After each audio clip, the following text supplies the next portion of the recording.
Our Bible reading for the Sabbath school will be taken from Revelation chapter 14, verse 6.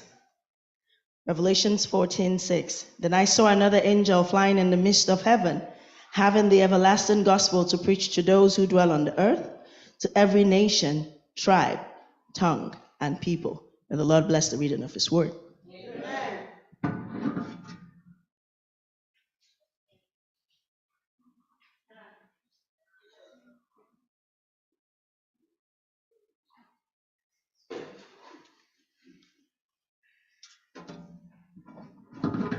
Happy Sabbath. Happy Sabbath.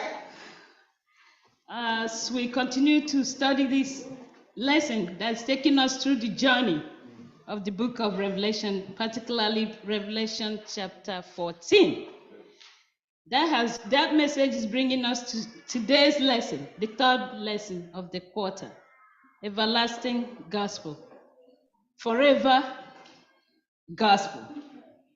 Forever message. That's the way I understand it. What is this forever message? Who is it for? And how does it apply to us today? That is what we're going to learn today as our Sister Yinka is going to bring it to us through the Holy Spirit. I want the Lord to open our ears so that we can be able to understand what this lesson is talking about. May God bless us as we study this lesson this morning in Jesus' name. Amen. Let us pray. Father, we thank you for the opportunity of studying at your feet. We pray that you give us good listening ears at this time. We pray that you give us acceptable minds to your word today. And we pray that you use your daughter at this time to minister unto us. Touch the hearts that are present here in the church and those online, that as we study, we will be able to accept this good news of salvation. In Jesus' mighty name I pray.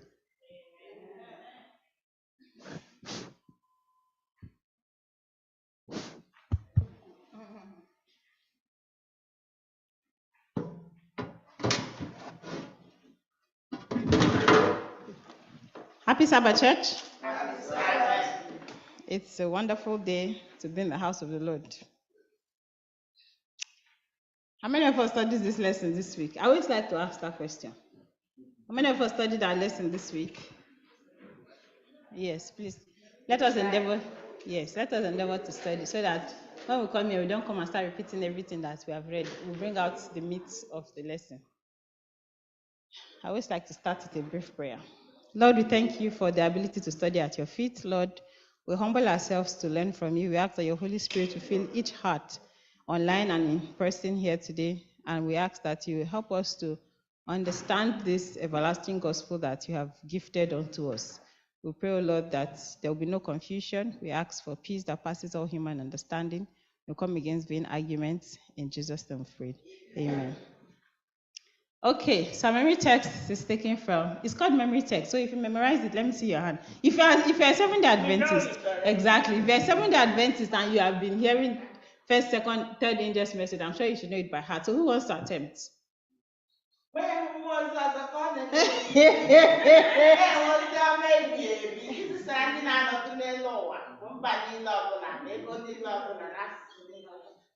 Elder, is she correct? Yes. Mommy, is she correct? Yes. Did she miss anything? No. Okay, so who wants? Yes.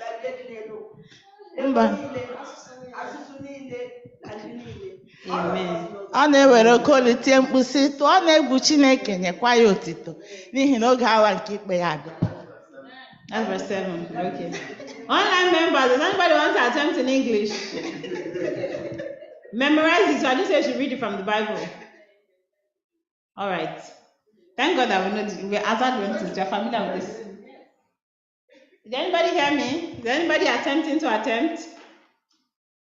Okay. Online members, anybody to attempt Revelation 14:6? As a memory text, not in English, and not in Yoruba. Okay. Okay. Yes. Oh, you're the one that read it in the morning. No.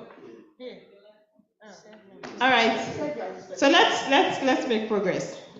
Then I saw another angel flying in the midst of heaven, having an everlasting gospel to preach to those who dwell on the earth, to every nation, to every tribe, tongue, and people. May the Lord bless the reading and the hearing of his word in the name of Jesus. So we start from the very beginning. Revelation chapter 1, verse 1. That's the beginning. Though it's the end, but it's the beginning of the end. So what is Revelation chapter 1, verse 1? Revelation of Jesus Christ, Mm-hmm. which God gave him to show his servants things which must surely take place. And he sent and signified it by his angel to his servant John. Okay. So this revelation is the revelation of who? Is it the revelation of John? No. Is it the revelation of the first, second, third angel? No. It's a revelation of Jesus Christ himself. And why do we think a revelation is needed? What is the essence of revelation? Exactly. Is it necessarily hidden? Okay, why was there a need to reveal Jesus in Revelation? For it to be revealed, that means it was covered. So Yes, finish. So I think the essence of the revelation is to open our eyes to see even those things that we thought are so hidden, for us to see them. When Christ left, there was still a lot of mystery surrounding what he came to do. Mm-hmm. Because when he came, they were expecting that he was going to be the Messiah, save them from all their strife and everything that And they become were going king. through. Yeah, become the king. But he didn't, and then he died.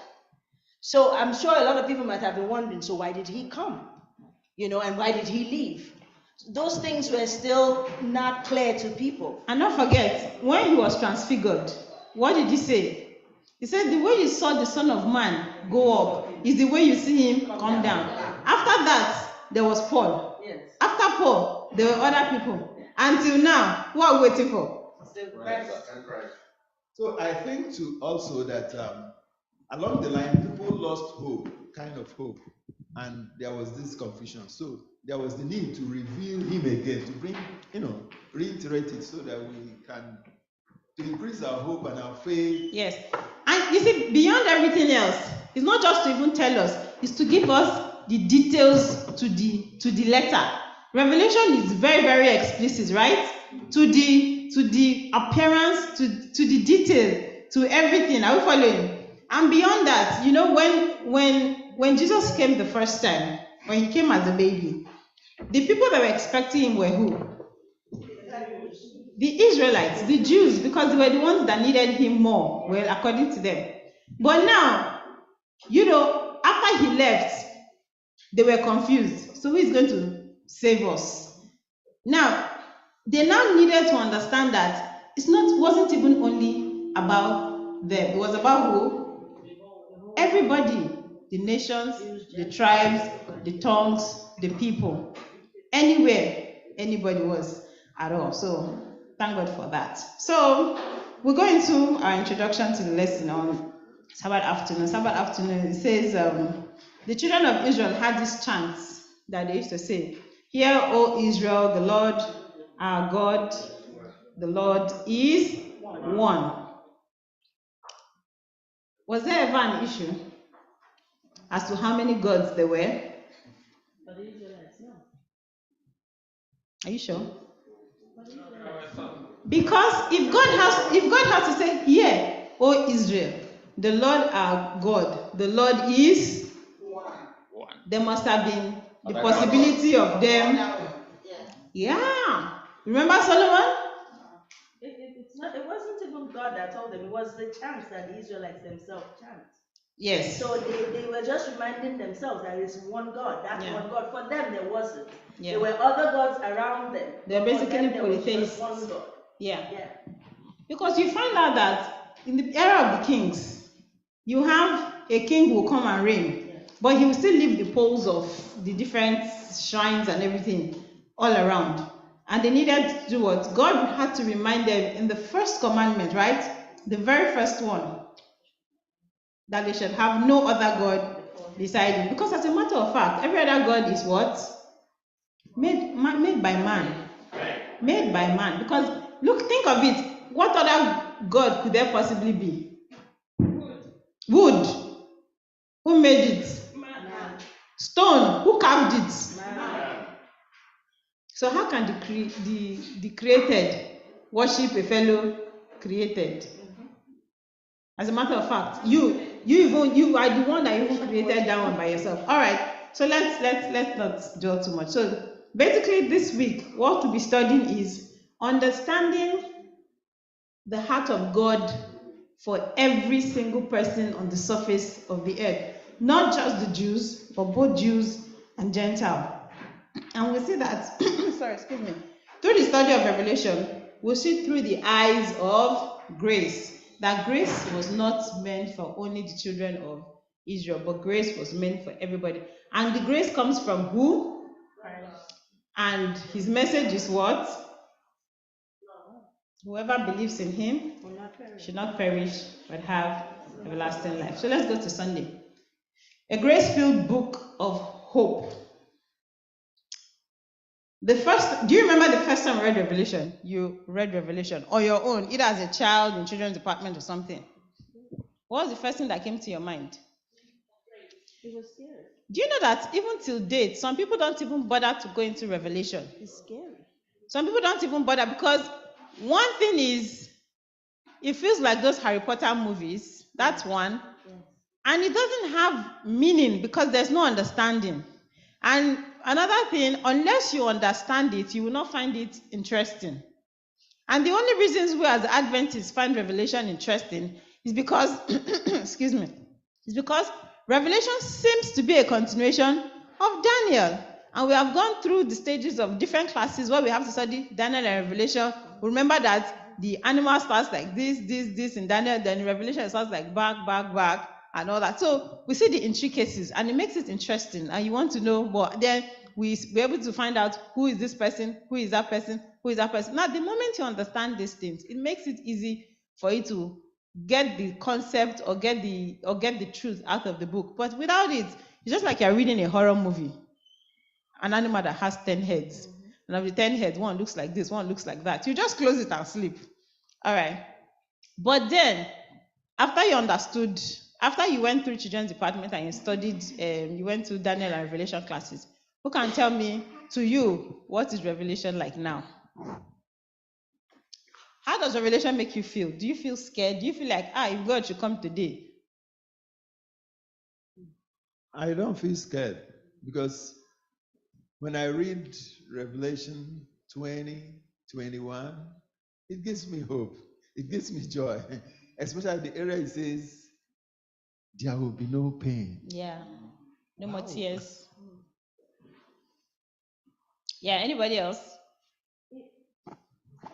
It also gives a sort of peace, because if you listen to all these conspiracy theories and all the things that are happening, and if you just sit down, they could make you get scared. Mm-hmm. But then if you now remember what was written in Revelations, in Matthew, and you know that, okay, it's just a fulfillment of the prophecy that God has already given us all these warnings. So everything they're just saying, they're not new.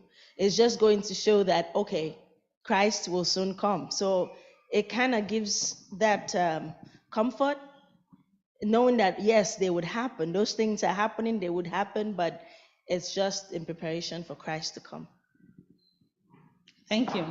So if we read the scriptures, if we read Revelation chapter 1, verse 1 to 3, and Revelation 14:6, we understand that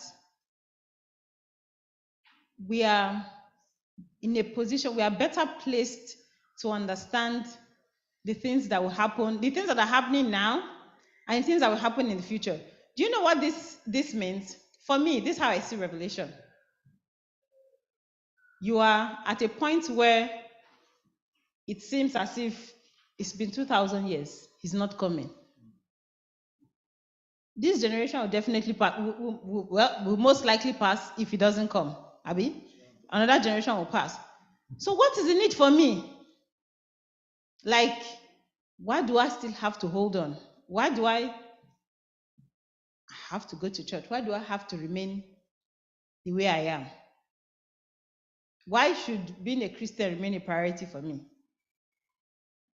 Because it's one thing for you to understand that, oh, Jesus died for you and all that and all that and all that, but you're still just going to live and die. It ends, right? But you see, the good thing about Revelation is the end of the book that gives you a view into the beginning of eternity. Yes. Yes. So, as much as it's the end of the book, but it's just the scratch of the surface, because it reminds us that, see, this is where you're going. But before you get to where you're going, you need to understand what the message is. And what is the message? That's the message of the third day. That beyond, this is the revelation of Jesus Christ. That's the first one. Now, what does it signify to you? What does it signify to me? And what is the essence of this message? This gospel of the kingdom should be preached to who? This everlasting gospel. Now that takes us to the everlasting gospel. What is the everlasting gospel?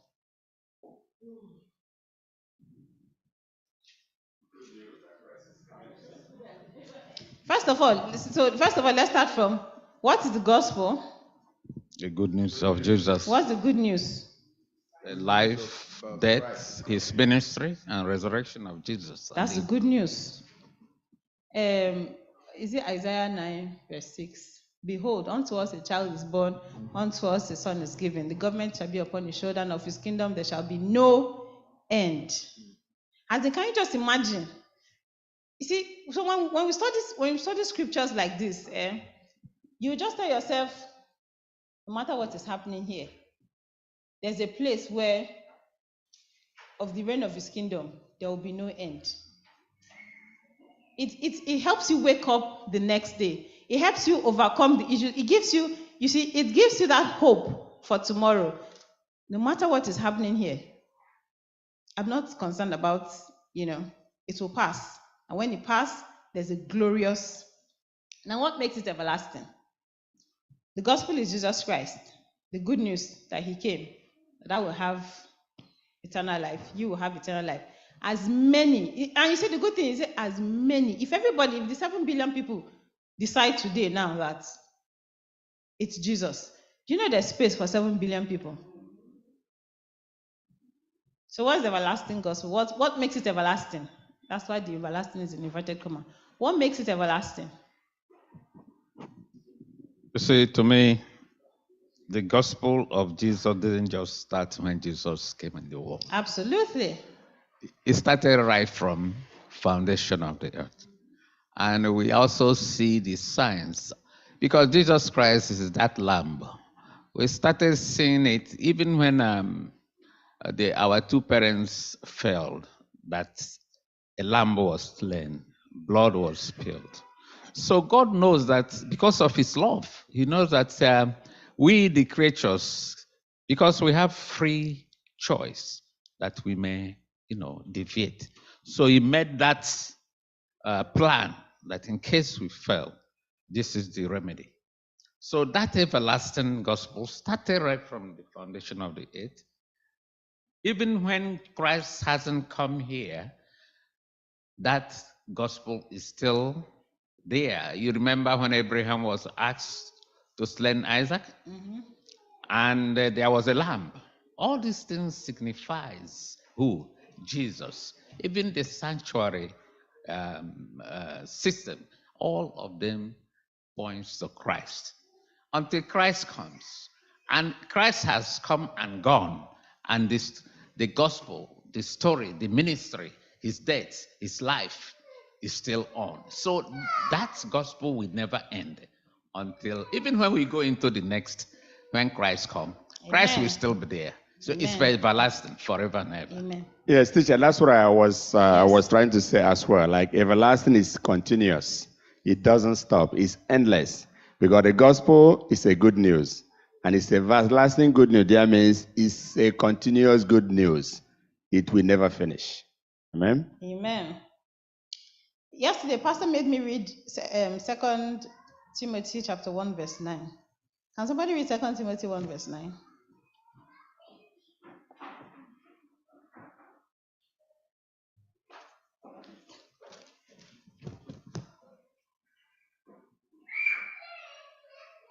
One nine, right? Yes, 2 Timothy 1, 9. Who has saved us and called us with a holy calling, not according to our works, but according to his own purpose and grace, which was given to us in Christ Jesus before time began. The grace that was given to us in Christ Jesus was given to us, or not given to us, was made available to us even before the world began. Are we following? Yeah. As in, it's like God had made an umbrella and had opened the umbrella before he even decided whether he would make rain or sun. Can you picture that? Can you put it in perspective? And imagine how much God, how much the plan of God, as far back as the plan of salvation, exactly. Now, another thing that makes it everlasting, do we remember the time when they were trying to catch Jesus? The Pharisees were trying to catch Jesus. And one man said, "Why are you bothering yourself? Shebi others like him have come, Abi, and they've gone. If his ministry will continue, you know that even us cannot stop him. And if he's not going to continue, it will end like the other people, right?" And to think that that man was actually prophesying and he did not know. Because the Israelites lived in a tough time where everybody was coming to say, because the truth is they knew somebody was coming, but they didn't know who he was and when he was. So people had been coming to give all forms of prophecies and bring all sorts of teaching. But each time they would go, their followers will die, message will die, and everything. And the man said, "See, if this man is from God, there's nothing you do that will stop him." And we see that this everlasting gospel. Now, this is another thing that came to mind. Did you know that the death of Christ is available for people who died before Christ was born? It's available for people who died the day he died, who died after he died, and who will die after we here have gone. Talk about everlasting. There is no generation that is missing. Not one.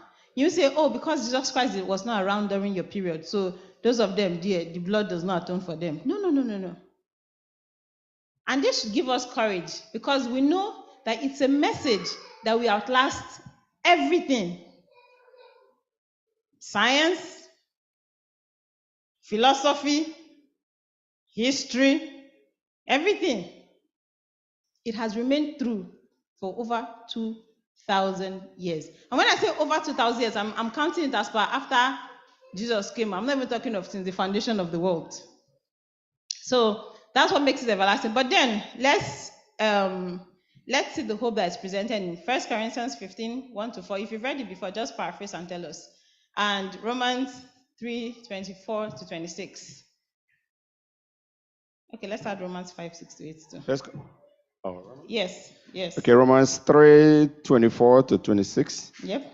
Okay, being justified freely by his grace through the redemption that is in Christ Jesus, whom God set forth as propitiation by his blood, through faith, to demonstrate his righteousness, because in his forbearance God had passed over the sins that were previously committed. 26, to demonstrate at the present time his righteousness, that he might be just and the justifier of one who has faith in Jesus. Amen? Amen. So basically, what does it say? All of us, we come under the umbrella of Jesus Christ. As a matter of fact, the Bible says that we are the righteousness of God in Christ Jesus. Do you know what that means? there was a time I struggled with, what exactly does God think about me? Like, I look at myself like, if God if God had a thought about me and was going to tell me, Yinka, this is what I think about you, would I want to sit and listen? Or would I just because I know, the Bible says none is righteous. Even our most righteous act is like a filthy rag. Do you understand? So a lot of times you'll be conflicted within you that there's nothing good about me. As in, what is man that God is mindful of me? Like, why, I cannot even start to think good of myself. Do you understand? So I struggled with that thought for a while, but one day, it kept bothering me because I wanted God to think something good about. It meant something to me at that point. I wanted God to think something good about me, exactly. But then one day I just told myself, I think the scripture crossed my mind, and it says, and it just hit me. It was like, you are the righteousness of God in Christ Jesus. In other words, when God sees you, He doesn't see you. Do we get it? When God sees you, He doesn't see you. He sees Jesus in you. Because other than that, you see the way Jesus said, Father, Father, why have thou forsaken me? That would have been the position all of us would have been in. But when He looks upon me, He says, oh, Yinka, you're right. And it is because of that I can freely enter His presence, come to church, go about my day, because I know that, He sees Christ. He sees the righteousness of Christ in me. But you see, and that's what this lesson is telling us about the everlasting gospel. This is the purpose of the everlasting gospel, that everybody, nation, tribe, tongue, people, will be drawn in such a way that God sees us as Christ, like the righteousness of Christ is imputed into our lives. So then, what else? The lesson brings 4 points out of the book of Romans. That was the Romans chapter 3, verse 24 to 26. What are these points in the passage of Rome? We are justified by what? Grace. Yesterday, Pastor asked us, what does it mean to be just? If they ask you now, in all your dealings this last week, have you been just? In all your dealings this past week, have you been just? Have you? But we are justified by what? We are not even justified by grace. We are justified freely. You don't have to say, please, can you just justify? You know when you go to court, and when you go to court and the judge has already, evidence and everything, you have been already pronounced guilty. There's a portion there's what the defendant's counsel will say. It's called an allocutus. The allocutus is, my lord, he's a vibrant young man, he's still in his prime, he can do good for his community. So all this now you're saying is, please temper justice with mercy. So if you are supposed to give him 20 years, give him possibly 5 so that he can come back. Or if it's something that he can pay money, let him pay the money, because he has children, he has to pay school fees, he has to look after his wife, he has to look after, you understand? That's allocutus. But in this case, there's no allocutus for us. Why? Because Jesus has given us freely. He said, Father, forgive them, for they know not what they do. In other words, don't even count it against them, let alone me begging that make their punishment small. Because even if our punishment is small, do you know what it means to carry small punishment for your sins? One day one man said he wanted to feel a little guilt of the sin that, Christ paid for him. And I don't know if it's a story, if it's real. But do you know what that meant? He was, I don't know how it works, but he was able to remember every single thing that he did, just that day. I'm not talking of all the bad things he had done. Just that day, the guilt he was carrying, the guilty conscience he was going with, the fear that something could happen as a repercussion of what he has done. He said at the end of the day, he just knew that there was no way he could go one day just to bear the guilt of what he has done, cautiously, unconsciously. But here we are being told they were being justified freely by grace. We are being made right. We are put in right standing. When you are not even supposed to be right, but it says we are being put right standing freely by grace. Like let me just sorry for you. Come and stand here among the righteous one. The next one is what? Grace is a declaration of God's righteousness. Grace is not today, let me manage you here today. Tomorrow, you go to hell. Next day, you go to heaven. No, that's not how grace works. Are we following? Sabbatical students. Yes. A declaration of God's righteousness is what? It's grace. We can't buy it. We can't earn it. Somebody cannot pay for it in advance for us. We can't give anything in exchange. You know, there's this thing about humans. There's this thing about us. When we do something wrong, when we offend somebody or when somebody offends us, as much as we forgive the person, deep down, you want the person to feel a little of what you felt. True or false? It's innate in us. There's nothing you can do about it. True or false? There's nothing you can do about it. If somebody cuts in front of you in traffic now, the need to, it gets to you. But before you tell yourself, I leave it for God. Vengeance is mine, says the Lord. But you wish that as you go forward now, maybe somebody will bump into him or police will catch him, beat red light. Are you following? It is in us. But you see, God gives us this thing so that we know the standard to live by. He said, freely have you received, freely should you give. If Christ has done all this for you, why are you holding? Somebody will say, why are you tightening your chest for somebody else? Are you following?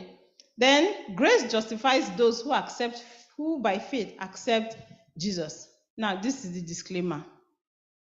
Grace is an umbrella, right? In the beginning. It's an umbrella made available for us before the foundation of the world.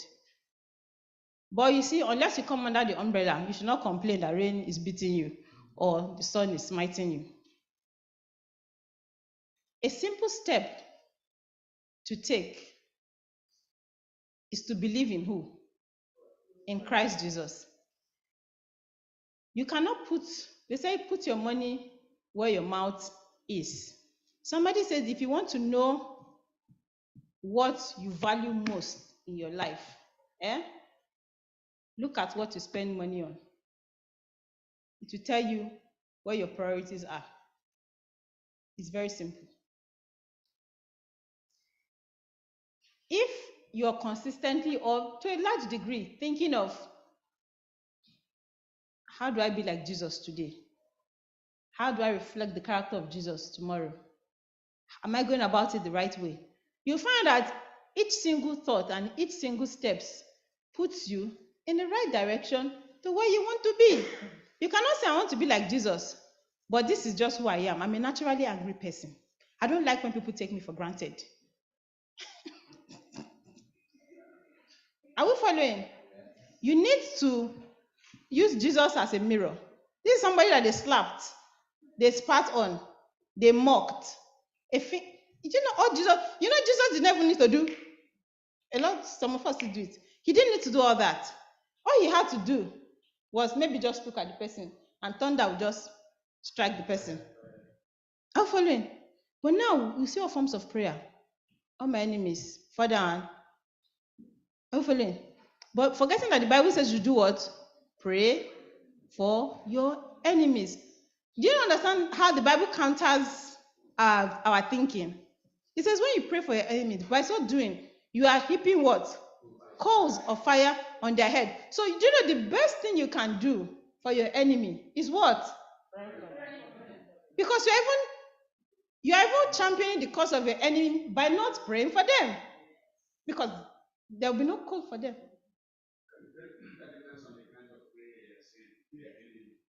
Yes, well, I'm assuming that the kind of prayer is not for that one.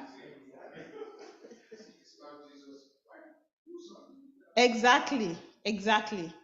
So we need to have faith in Christ Jesus. Before we can be justified, before we can be declared righteous, we must have faith in love Jesus. And God demonstrated his love for us in that while we were yet sinners, Christ died for us. How would you reflect this? While I was yet a sinner, Christ died for me. I didn't even know I was a sinner before he died. Do you understand? A lot of times you come, if she says she did not know that she offended me, then it's fine. If she knows she offended me, she cannot say sorry. Are you following? We sit as judge and jury in our minds over things that somebody, whether the person does it, we not intentionally sin. We intentionally sin. We intentionally turned our back on God. But God is the one that has been pursuing us with unending love since. At this point, we are still running away from God. But God is pursuing us with his unending love. So what should this tell you? The everlasting gospel that you have received, let it soak your life so that you self can do what? Reflect it to somebody else. Because there's no point studying Revelation if you're not going to live in the light of what has been revealed about Jesus. Are we following? Can we make progress? Tuesday, a story of grace. A story of grace. God is never caught by surprise. Isn't it amazing that 2 Timothy 1:9 says, before the foundation of the world, God had planned for man's salvation. Somebody would then be asked, somebody might feel the need to be asked, so if he knew they were going to eat the fruit, then why did he put it there? If he knew they were going to sin, then why didn't he destroy the devil? If he knew this, if he knew that, you see, a lot of times you can't sit down and play devil's advocate. Emphasis on devil's advocate. The devil did not hire you. But here, this week, on Tuesday's lesson, before Adam and Eve sinned, there was a plan for them. Isn't it strange that God knew exactly what to do when he asked, where are you? He didn't say, okay, wait, I will see you later in the evening. No, when they said they were naked, what did God do? He clothed them. Yeah. He didn't say, okay, just move around for like 2 days so that you feel how it is. So that's the lesson. That was the lesson that I brought out for myself. Like before we sinned. So imagine if somebody was already thinking of you before you sinned and made grace available for you. What makes you think that the size of your sin is so big that his grace is not available for you? If at a time when there was no sin, there was grace available, should there be?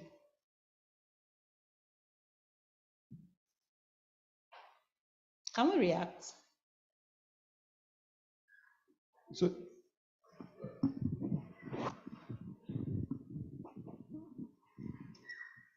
I think we do not receive because we do not ask or know how big our God is.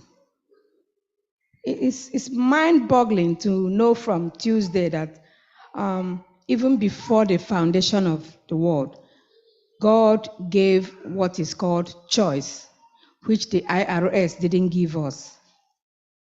God was so merciful, he gave us choice. He knew that these people who I have given choice, that they can choose whatever, and that whatever involves good and bad. You know, the love of Christ is unfathomable. That should make us comfortable.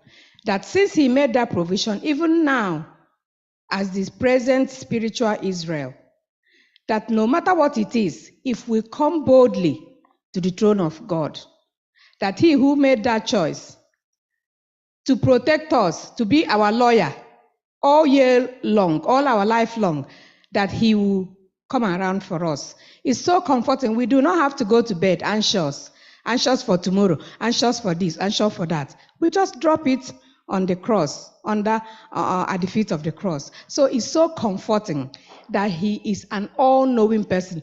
He knows what I'm going to do tomorrow, and he has a plan for it already. So it's comforting to know that. Now let me ask one question. If we know that grace is available for us, why is it difficult for us to extend grace to others? And why do we judge others? We judge them so strictly and so highly than we judge ourselves. Because come to think of it, is there any righteous person here?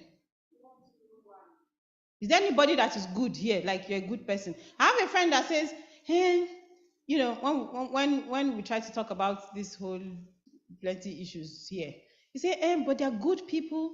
They are good people. You know, some of them are good. They do charity. It's just that there's just that one thing that about them. They are really nice people, they would do anything for you. They are good people. In my mind, I'm like, even the nicest person that you know is not a good person. True or false? Yeah, Jeremiah 17, verse 9. The heart of man is desperately wicked. Even see, if you say somebody is good and good and good and good and good, and there's just that one thing that the person does, does it make the person still good? I'm good, just that I like to steal. That's the only bad thing about myself.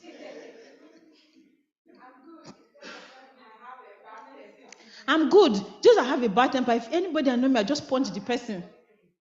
Hopefully, why do we judge others so highly and don't extend grace to them? Self-righteousness. Because see, I look at myself, I tell myself, if not for God, that what God is doing in my life. When I look at somebody else, probably doing the things that somebody like me would have done before, or somebody without the knowledge of Christ that I have now, behaving this way, I'd be like, hey, yeah, if only this person knew better, right? You should actually feel sorry for. You shouldn't even judge them, because see, okay, the other day, Black China said she was becoming a Christian. True or false? That's what she said. But what did she say? She said she was accepting Jesus. Did she not mention the name Jesus? Do you know that by that singular act, that she mentioned Jesus, some other people would have thought of this Jesus because of her, that singular action. And whether she accepts it, and that's one thing we should not do. When somebody says they accept Jesus, leave them to accept Jesus. We are not the Holy Spirit. We can't say, what is the level of accepting Jesus? No, we don't. When we accepted Jesus, did Jesus doubt that we accepted him? No. It's available for anyone who believes, whoever the person is. If tomorrow now, Putin says he's accepting Jesus, should you have a problem with it? So this, yes, and like our mommy there said, it's what? Self-righteousness. And let me tell you, you see, and this brings the context of the prodigal sons. It bears it to light. Both sons were experiencing grace. Abi? They were. But you see, it is you that came out of the miry clay. It is you that God washed. It is you that God put white garment on, that you will know what it cost you. You will know what it feels to be moved from dirt to clean, and you will appreciate what grace is. But you that you feel you are sitting in the comfort of church, you are sitting in the comfort of Christianity, you've not had that rough walk with God. You don't have any personal experience. You can just sit and say, oh, hallelujah. Grace is still available for you, but he that went through it, he knows that this grace is what brought me to where I am. So in other words, grace is for everybody, but until you have that experience with God, and trust me, there's nobody that has experienced God's grace that thinks less of another person. You can't experience God's grace and think less of somebody else, because you tell yourself, I would have been that person, or I'd have been worse than that person if the grace of God had not found me where I was. Are we following? Yes, Sister Zinka, I also want to ask that, just as you said, the grace is available for all of us, but you have to make a decision to accept the grace. Yes.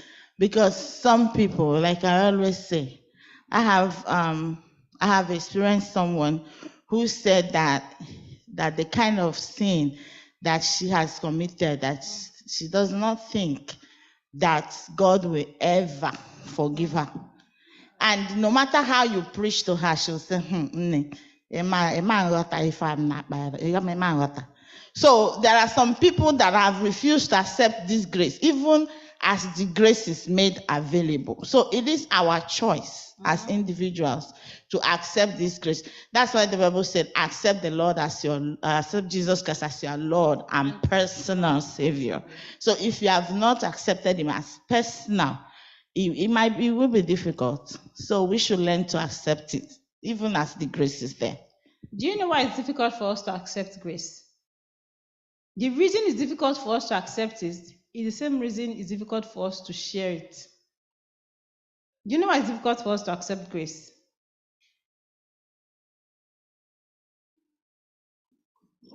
Is it because we think we're not good enough or something? There was yesterday, Pastor said something about justification by works. Exactly. Justification by works. You see, the Bible says, as the ways of God are not the ways of man, as high as the heavens. Abi, we don't know what God thinks. We don't know how he thinks. We don't even know his thought pattern. But you see, we as humans, we know our thought patterns. If I offend somebody, or if I offend somebody, yes. Do you know the only way I'll feel good with myself is to do something good for the person? Are you aware? If you offend somebody, don't you feel the need to do something good for the person as if it will cancel what you have done?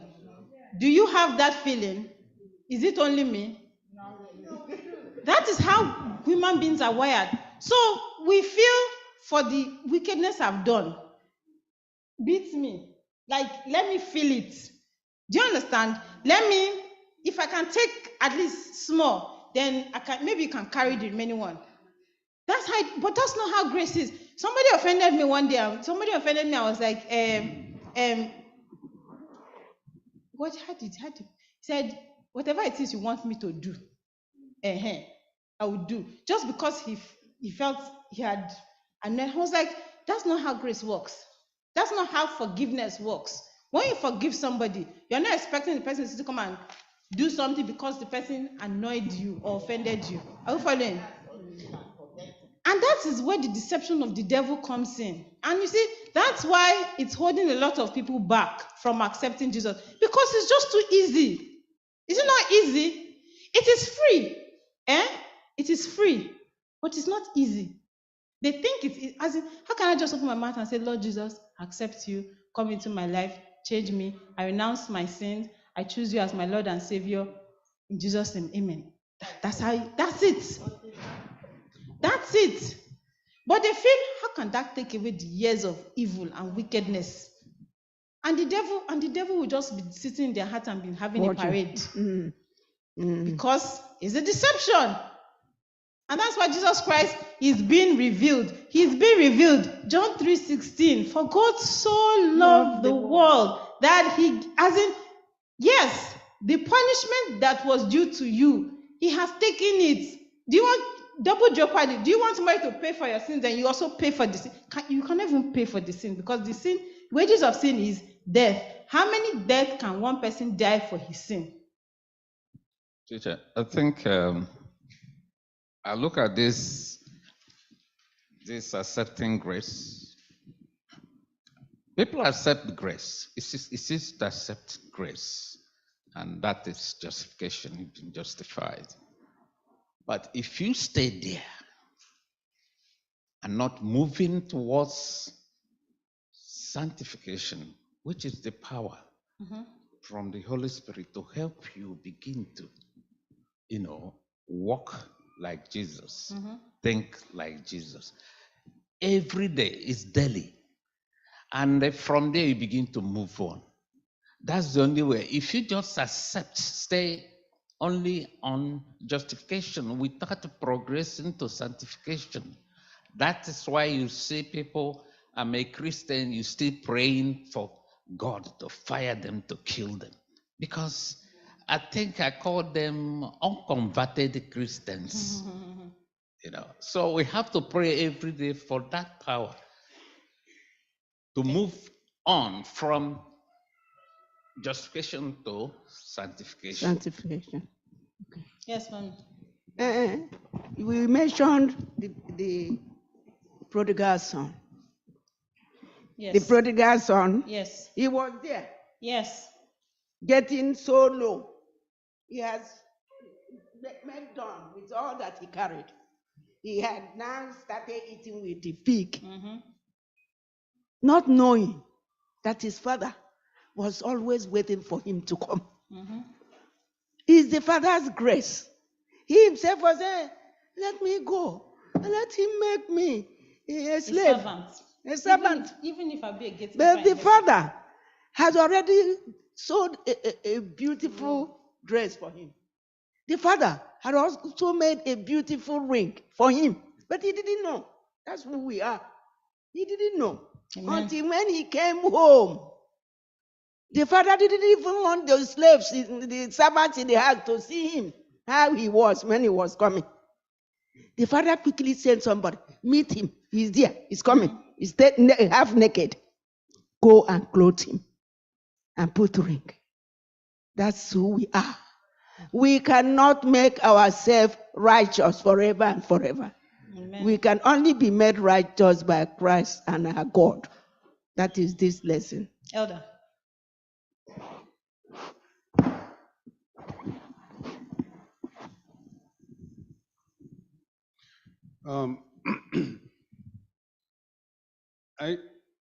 The Bible tells us that we receive the grace for free, and that is why some of us don't value it. Okay, and in another line, the Bible is also telling us. Is the mic on? Yes, the Bible is also telling us that your works don't matter. And that is why it is a little confusing regarding what my elder noted here, that we have to struggle to keep that grace. So ordinary Christians are a little confused in these areas. I don't know if anybody else gets a little antsy with these kinds of points in the Bible. Okay, I'll answer. You want to help your husband. Okay, it's the same Bible that says that faith without works is dead. Is dead. It's in the Bible.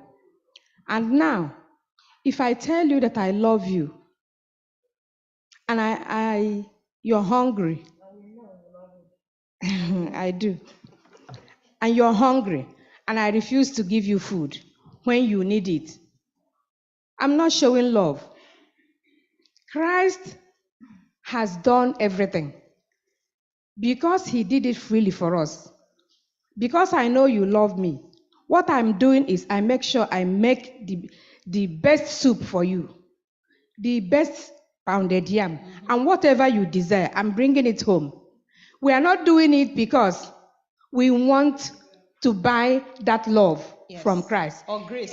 Or grace. It's because it has been given to us.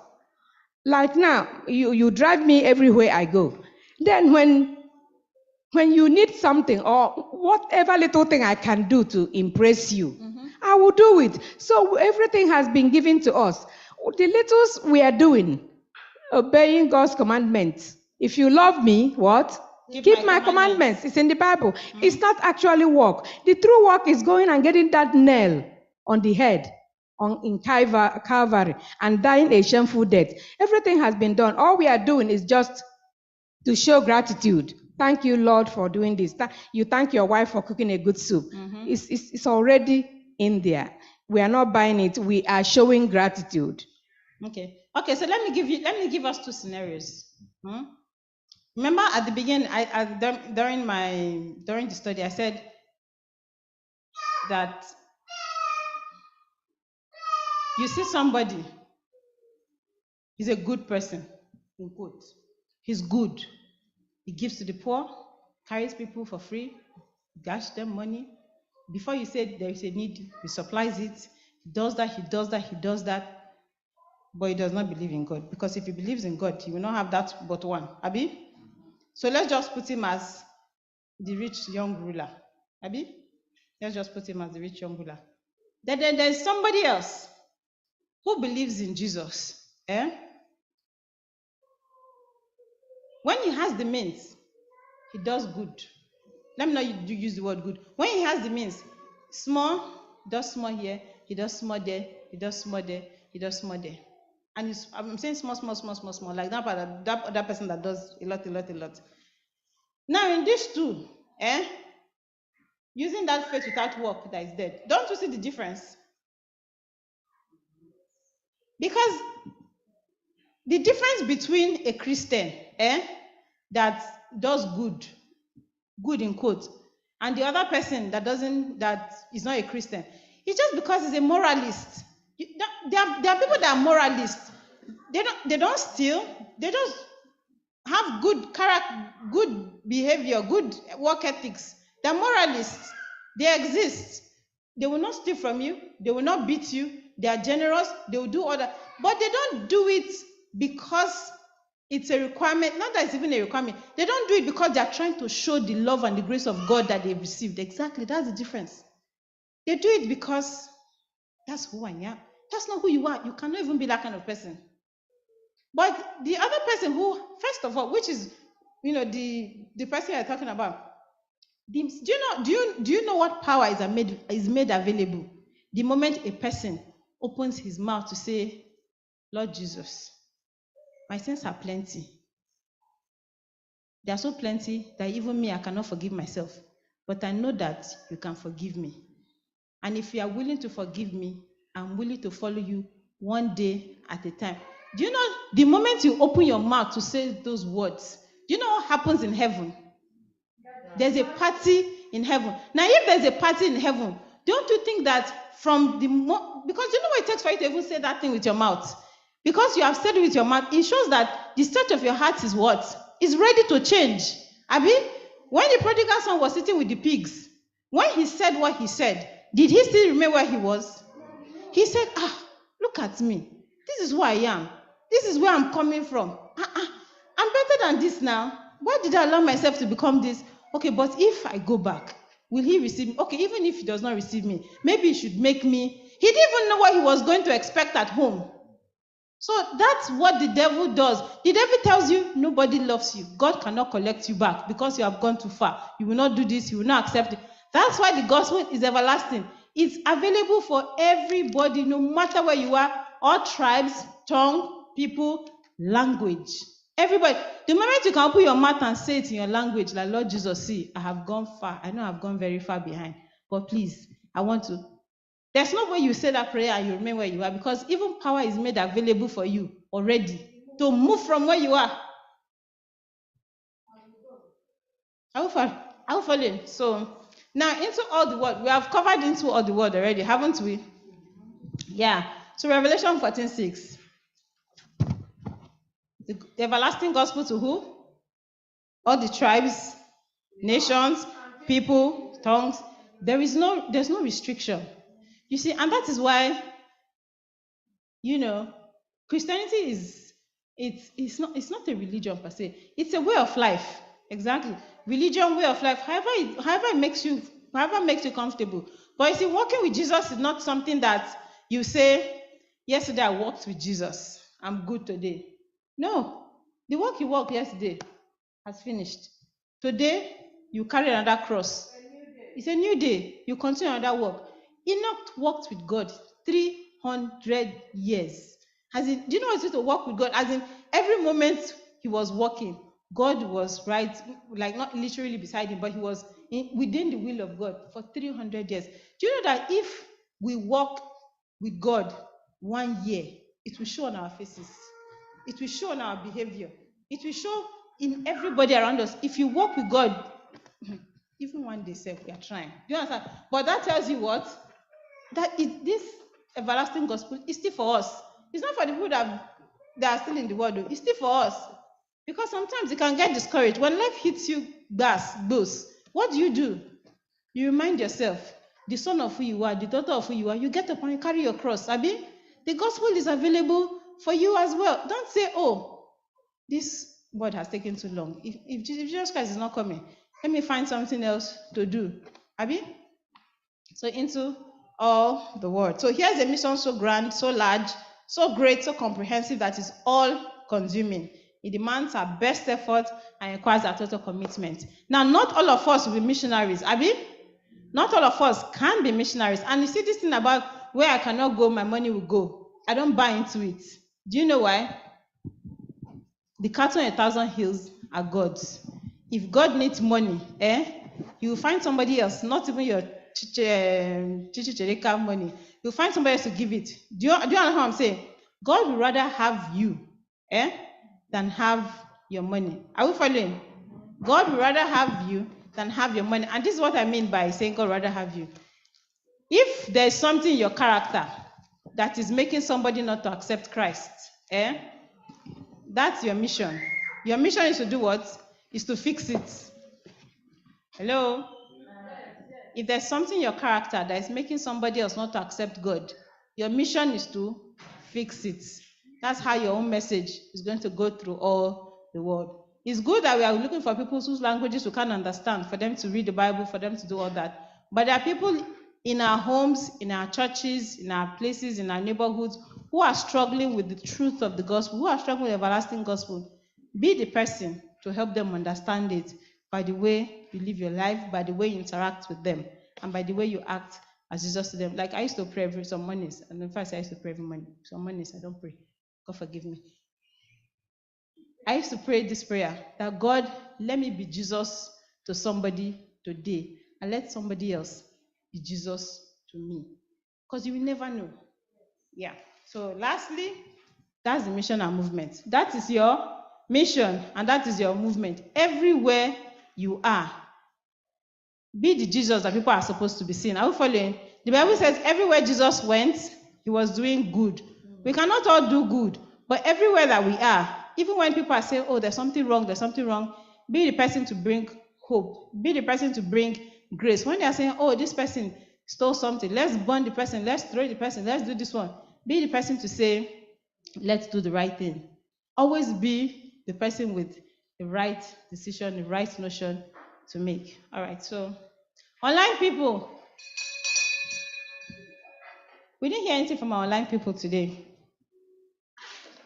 So the everlasting gospel is for us first. Let us not lose it. It's possible for us to lose it. Let's not lose it. And as much as possible, let's also extend the grace to others. Yeah. So online people, do you have any contribution? In-person people, do you have any contribution? Okay. It says here, that's the last paragraph. There is nothing more inspiring, more fulfilling, more rewarding than being part of a divine movement, providentially raised up by God to accomplish a task far bigger, far larger than any one human being could ever accomplish on their own. The mission given by God, described in Revelation 14, is the greatest task ever committed to his church. It is an earnest appeal to give our lives to heaven's grandest task, to reveal God's incomprehensible love just before Jesus returns. This is just to support the Great Commission of Matthew 28:19, that we will go, and that belong to this whole mission that is bigger than us. Amen.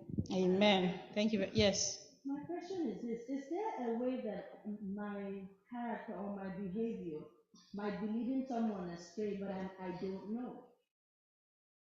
Yes. Is that possible? That I'm not aware that I'm the hindrance to somebody accepting Christ or following Christ? May God not put us in that position. But you see, that's one thing. That's why we need to ask every day for the Holy Spirit. The Holy Spirit is like our share. He prunes us.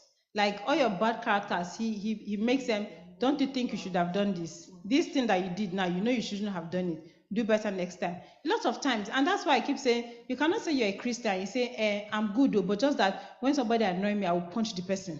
You know already that you have anger management issues and you should work on it. Are we following? So that's why all of us, we have all received grace, but grace is not going to make us perfect human beings overnight. You need to work at it, and that's why the Holy Spirit will amplify your issues for you. This is this, this is this. Now, by the time those pruning is taking place, people will see that this person was different from the person that I knew before. And they'll be like, then maybe, whatever is working for him, you don't even have to preach the sermon. They'll just see that there's a change. What happened? You met Jesus. Can I meet Jesus too? Why not? So may Lord help us in Jesus' name. Elder. Amen.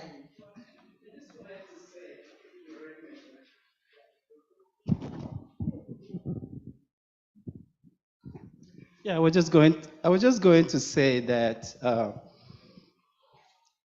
the world is so big, and we are thinking about how is this going to be possible. I don't know what the statistics is, but I don't think the half of the world today have heard about Christ. So I don't know what the statistics is. The 1040 window they're talking about is so a large area that Christ has not even been spoken about. And when Christ was telling the disciples to go into all the world, I don't even know if they've traveled 100 miles away from wherever they were born at the time. But look at where we are today. This message is in the air. It's everywhere. I think all over the world today, everybody is trying to get a phone. And if you have a phone, you will hear about Christ. So let's not continue to doubt that this is not possible. I think the most important thing we must do is to start in our little corners and continue to evangelize to those people that are around you. The rest of the work, the Lord is able to do it. That's why I said all this, go where your money will go where you cannot go. In your neighborhood.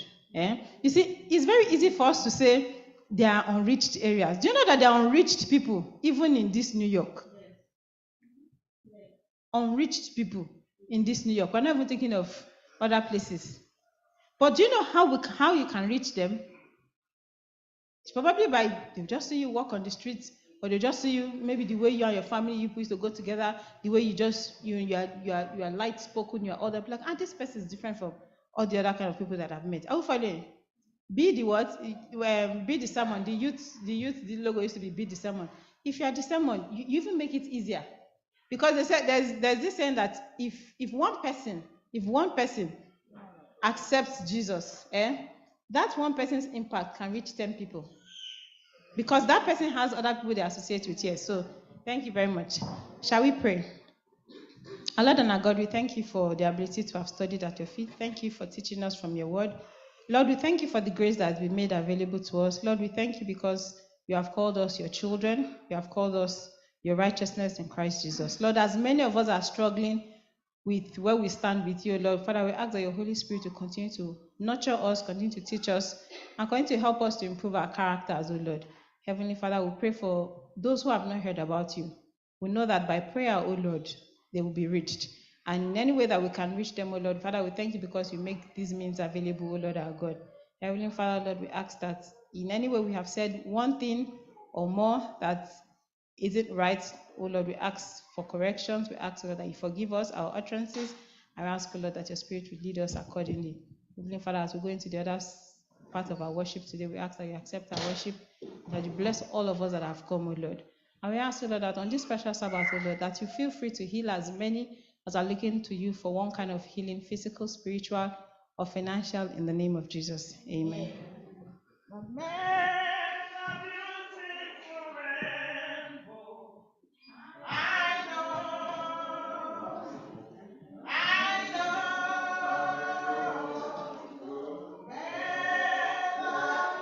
Beautiful rainbow,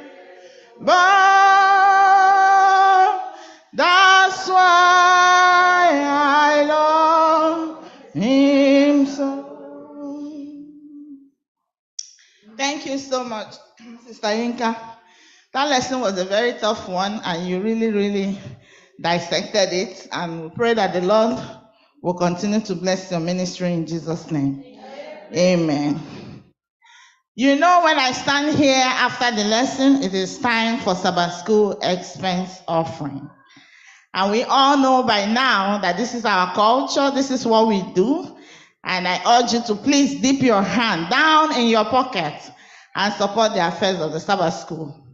Our online members, we have a friendly the app, the online giving app, the Adventist giving app. Please make use of it. If you are also here, you can also make use of the app. Can you please display our online giving platforms so that those who can make use of that can go ahead and do that? Anyị apụghị ịkwụghachi ụgwọ ihe ọma niile meworo anyị Chineke.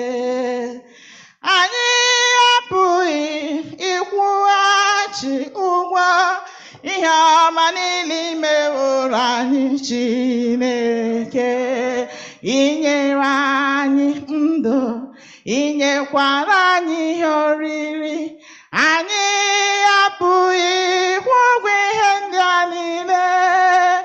Asị na anyị were ụwa niile, ozukwa gị ji kwụghachi ụgwọ ihe ndị a niile. Inyere anyị ndụ, inyekwara anyị ihe oriri. Anyị apụghị ịkwụ ụgwọ ihe ndị a niile. Asị na anyị were ụwa niile, ozukwa gị ji kwụghachi ụgwọ ihe ndị a niile. Amen.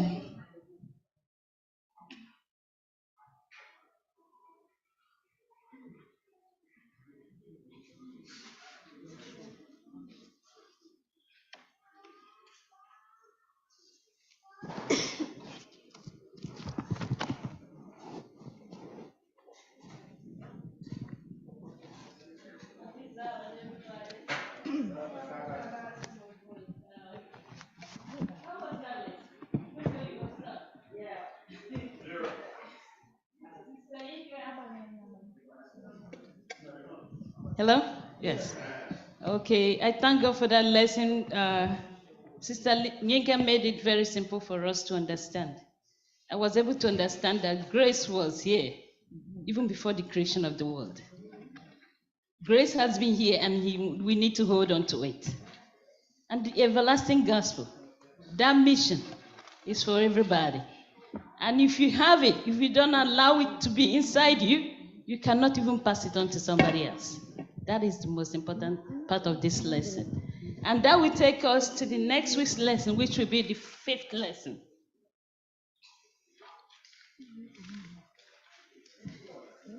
The 4th lesson, it says, fear God and give glory to Him.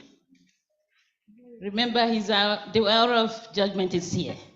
May God be with us as we come back next week. I know if He tarries, we're going to be here next week to worship Him in truth and in spirit. May God be with us in Jesus' name.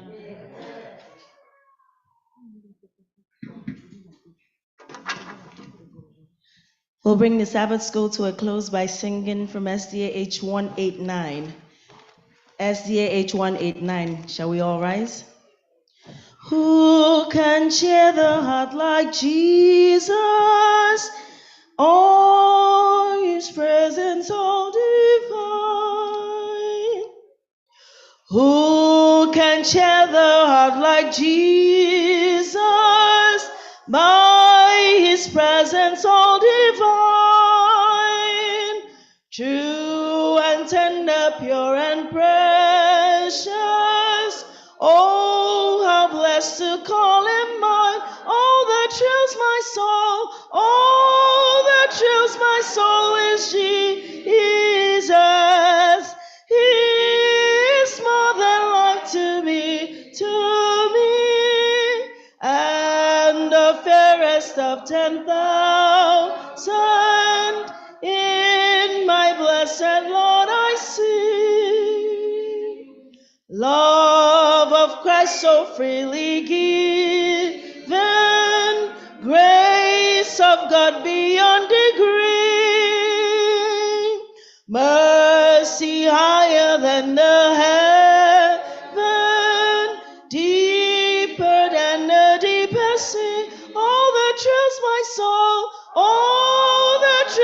soul is Jesus. He is more than life to me, and the fairest of 10,000 in my blessed Lord I see. Every need His hand supply, in every good in Him I see.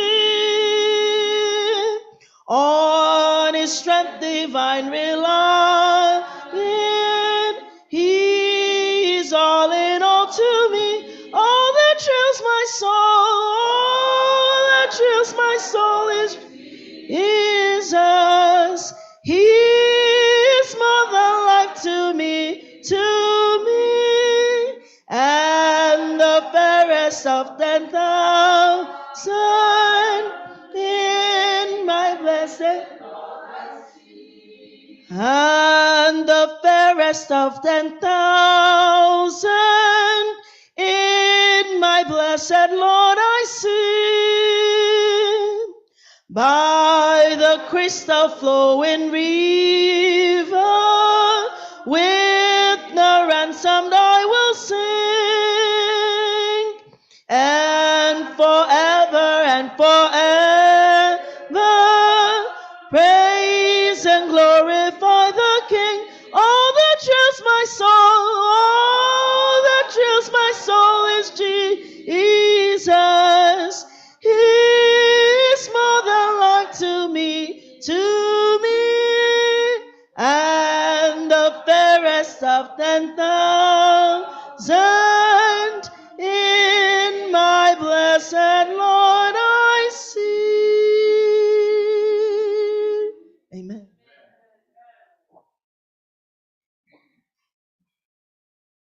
Amen. We thank our brother from London who is here today. To God be the glory. He has been here before and he's here again.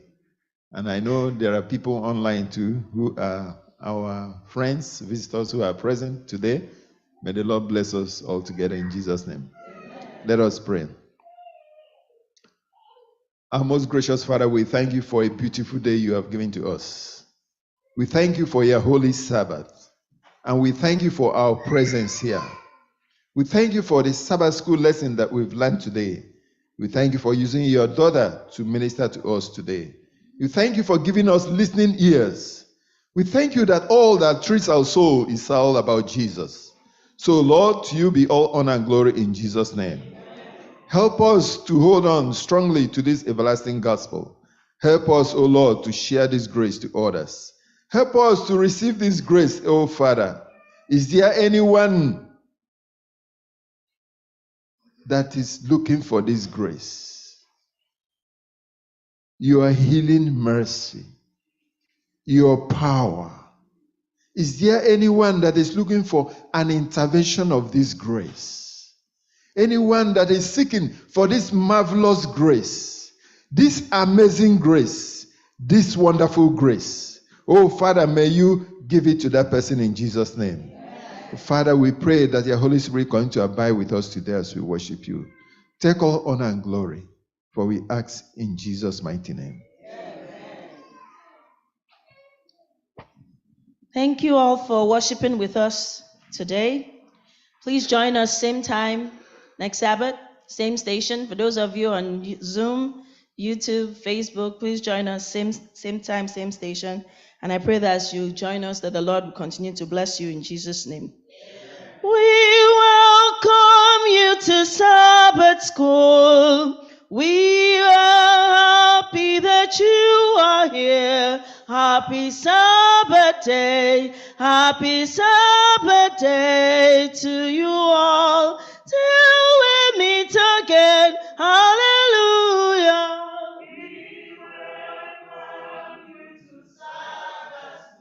Happy Sabbath day. We are happy that you are happy Sabbath day. Happy Sabbath day.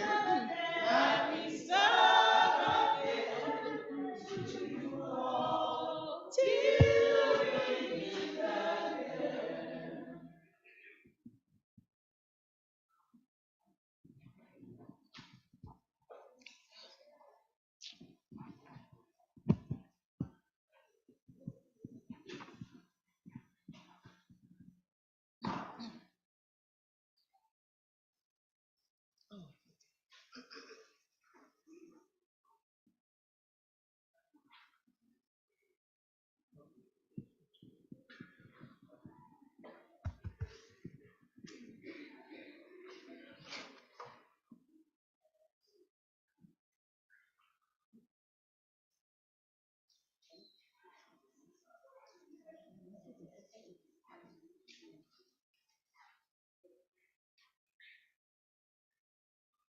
Happy Sabbath, church. So let's start with the happiest person here. If you're the happiest person, very good. 625. We don't need to know. She has told us she's the happiest person. 625. Okay. Sorry, it's taking me a while.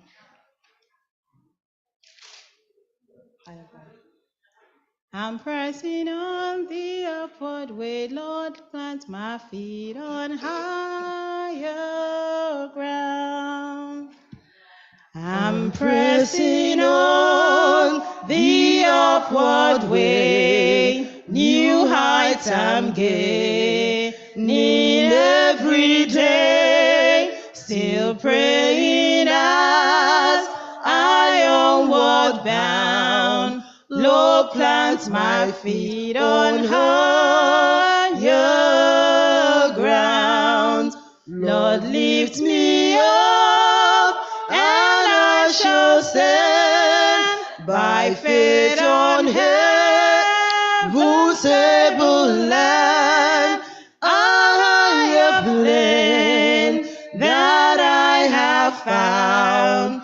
Lord, plant my feet on higher ground. My heart has no desire to stay where thou arise and spare dismay, though some may dwell where these are bound. My prayer, my aim is higher ground. Lord, lift me up, and I shall stand by faith on heaven's able land, a higher plane that I have found. Lord, plant my feet on higher ground. I want to live above the world, though Satan darts at me a hold, for faith has come, the joyful sound, the songs of saints on higher ground. Lord, lift me up, and I shall stand by faith on heaven's able land, a higher plane that I have found. Lord, plant my feet on higher ground. I want to scale the utmost height and catch a gleam of glory bright, but still I pray till heaven I found. Lord, lead me on to higher ground. Lord, lift me up, and I shall stand by faith on heaven's able land, a higher plane that I have found. Lord, plant my feet on higher ground. Any other special number? 529.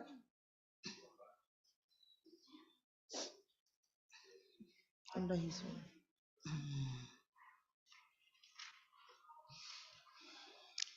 Under his wings.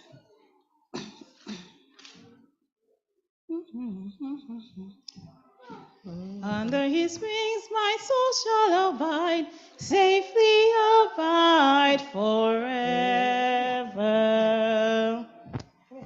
Under his wings I am safely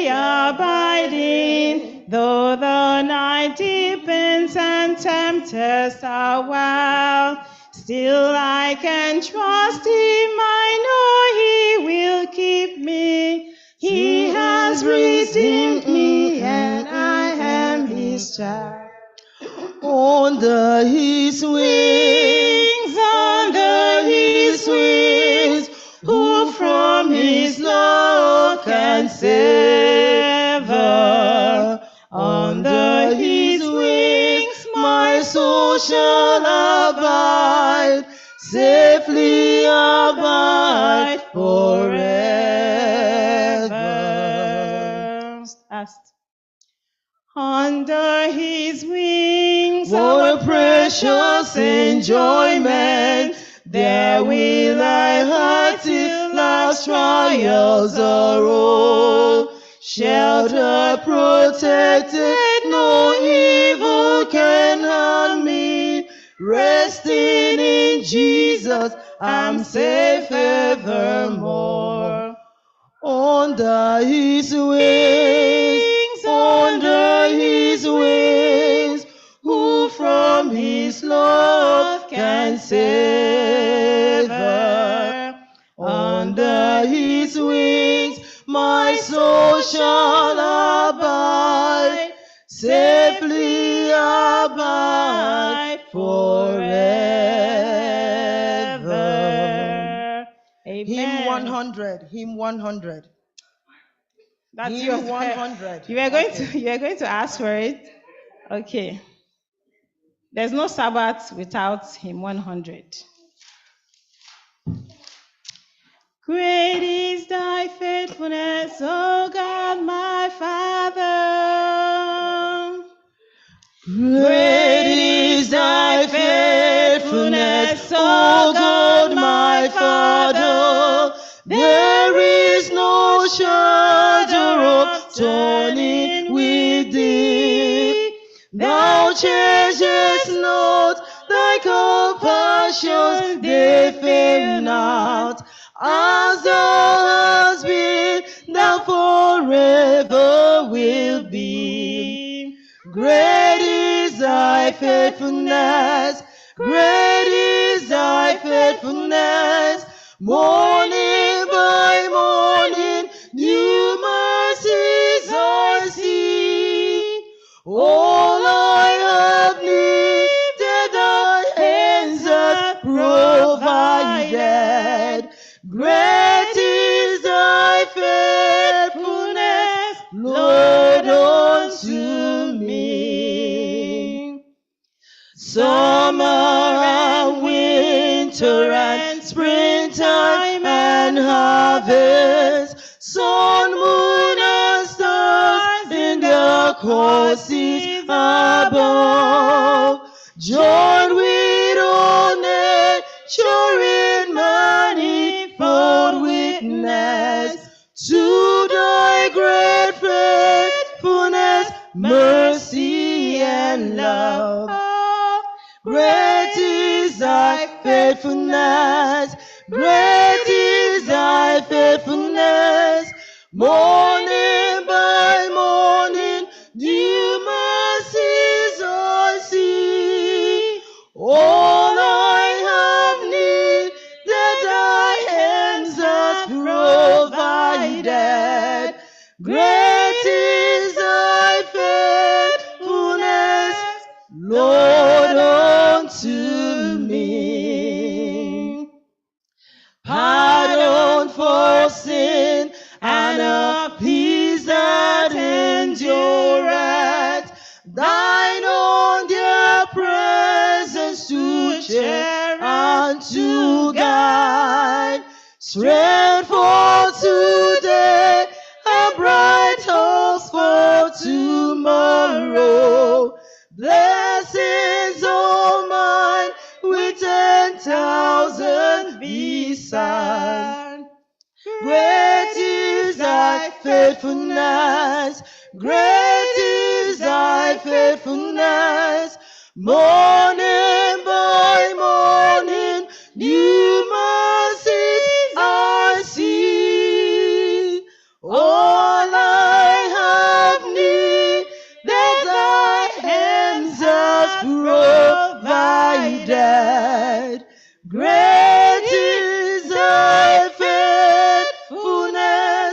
Lord, unto me.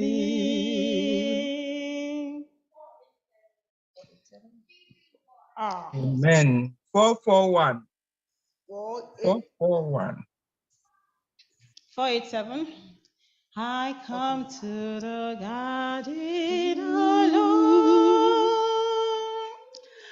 I come to the garden alone, where the dews are still on the roses, and the voice I hear falling on my ears, the song of God discloses,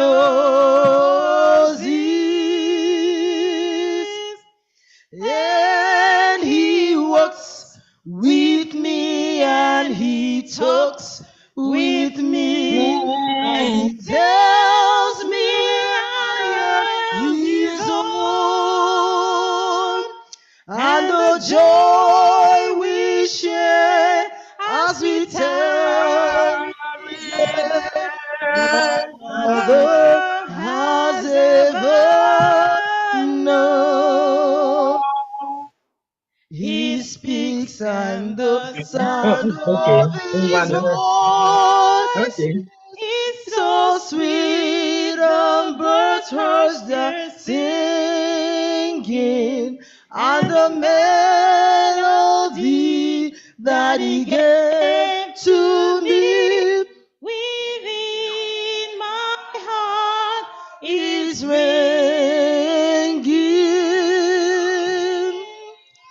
and He walks with me and He talks with me.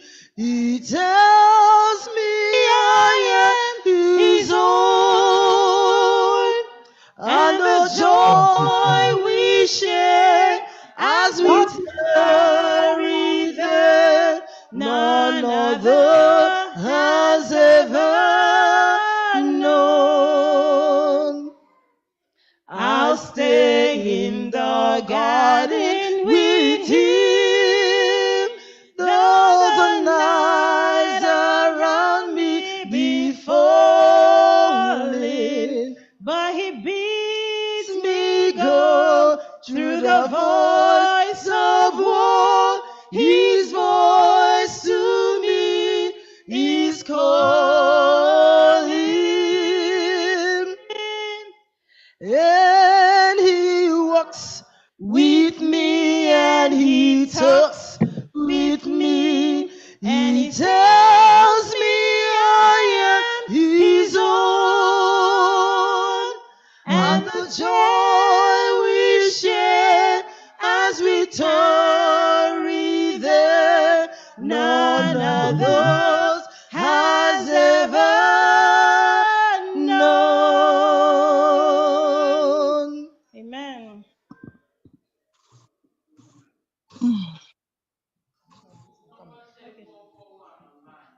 Oh, someone online said 441.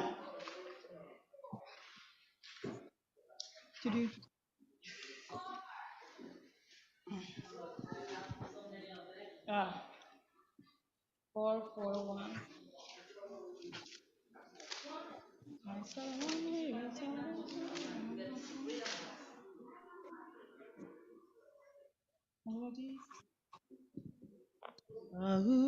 I saw one weary sad with eager steps. Oh, he said he's a blessed home. I saw one weary saddened son with eager steps press on the way, who long the hallowed cross was borne, still looking for the promised day. While many a line of grief and care upon his burrows furrow there, I asked what bore his spirit up. Oh, this said he's a blessed home.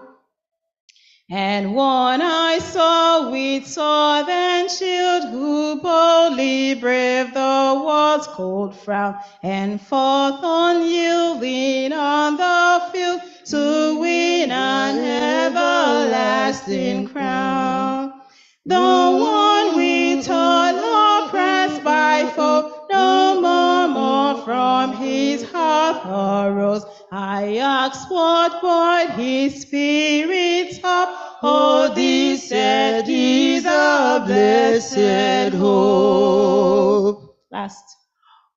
While pilgrims here we journey on in this dark vale of sin and gloom, through tribulation, haters gone, or through the portals of the tomb, till the returning King shall come to take his exiled captives home. Of what can buoy the spirit up? 'Tis this alone, the blessed hope. Amen. Should we try 440? Do we know 440? Okay. 3-3.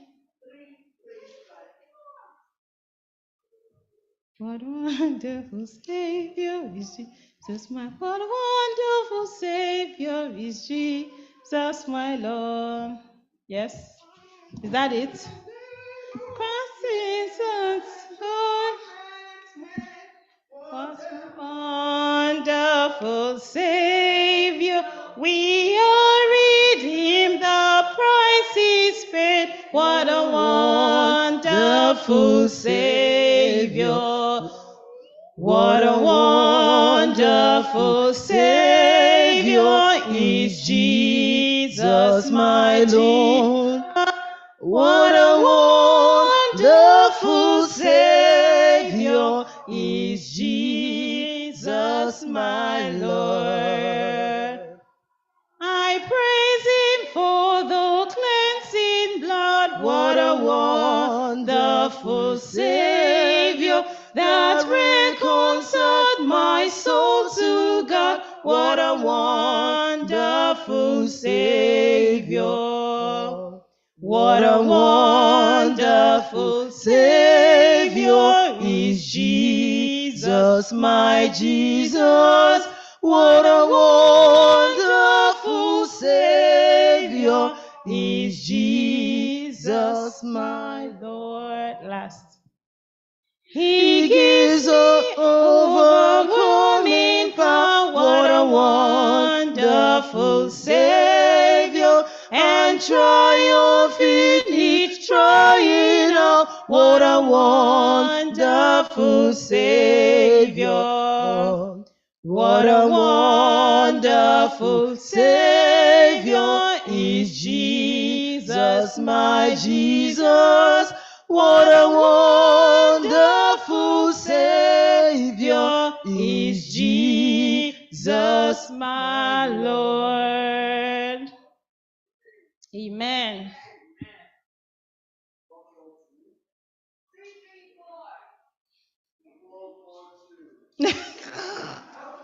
Four 42. After 442, we do 334. Okay, something. Yeah, finally. 4-4. How sweet. What's the chorus? He's coming, he's coming. Coming. Yeah, could you please key us in? I don't. Oh, yes, yes. House. Sorry.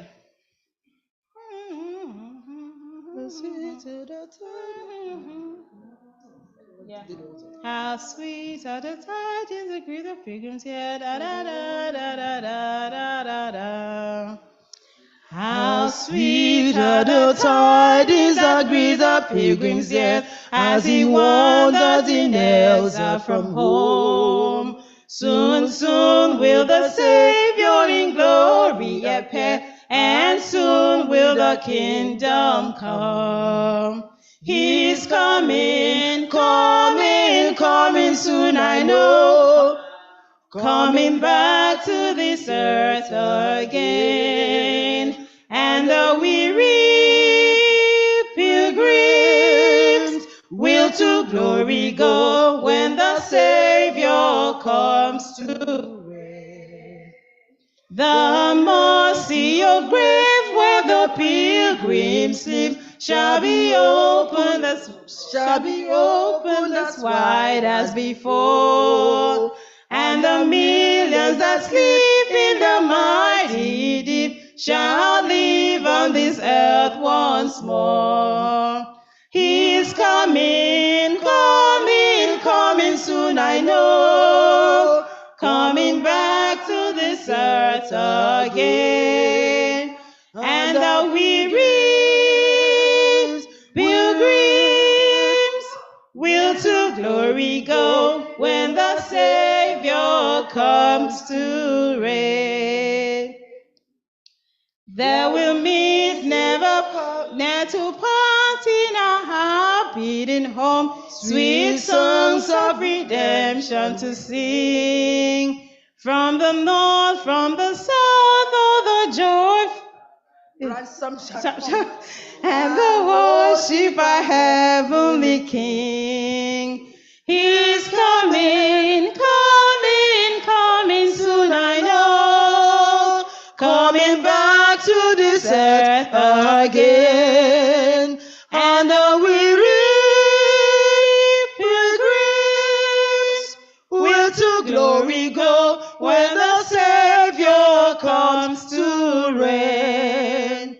Hallelujah, amen, hallelujah, amen. Soon if faithful we all shall be there.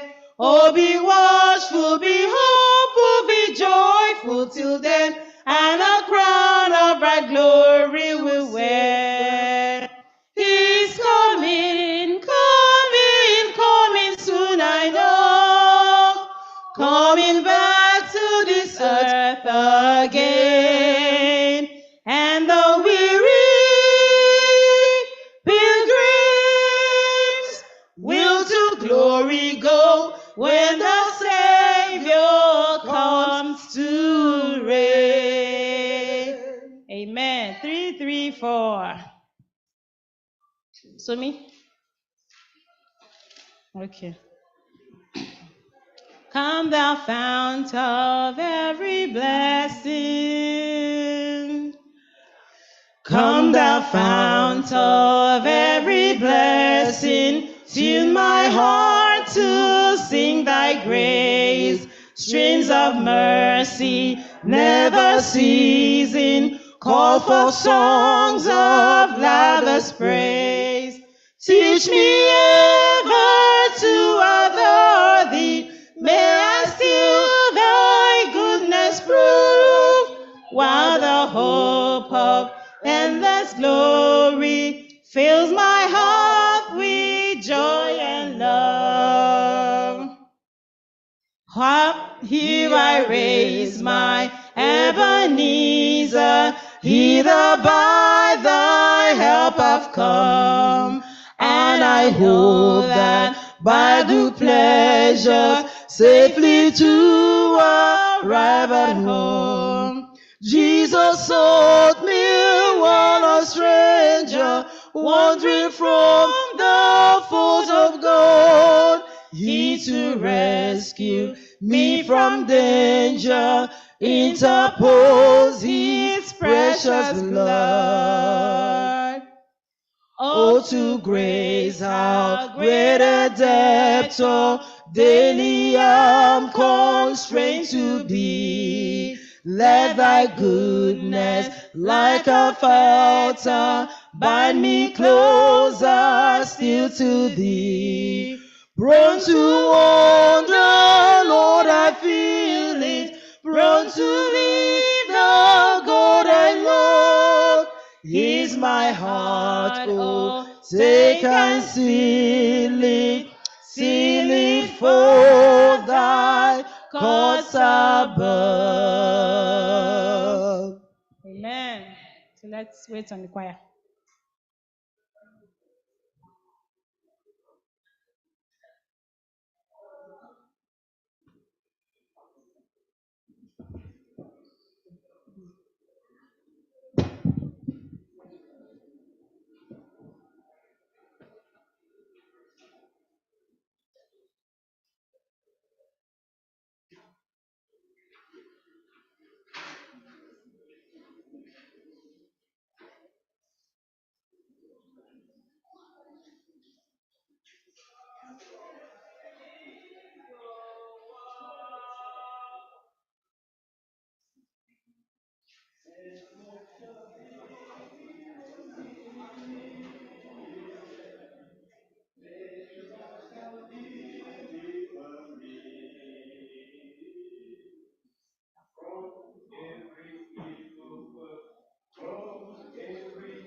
May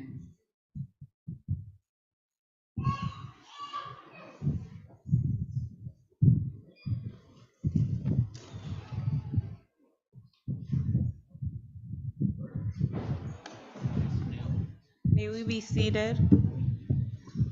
Happy Sabbath, church. On behalf of the Family Life Ministry,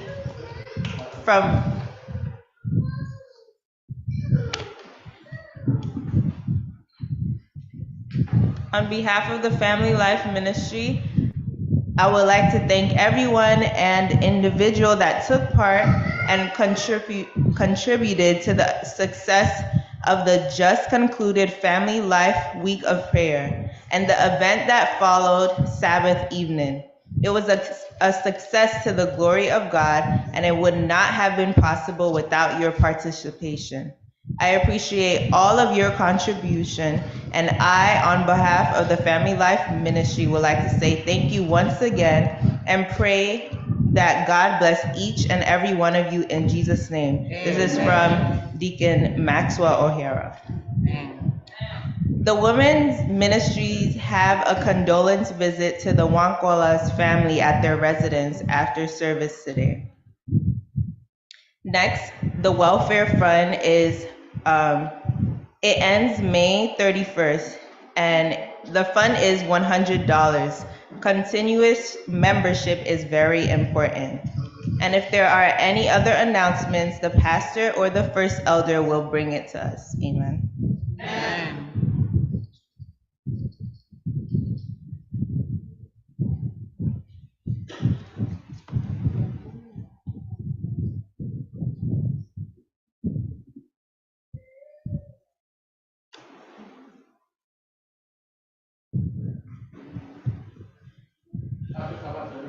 Happy Sabbath.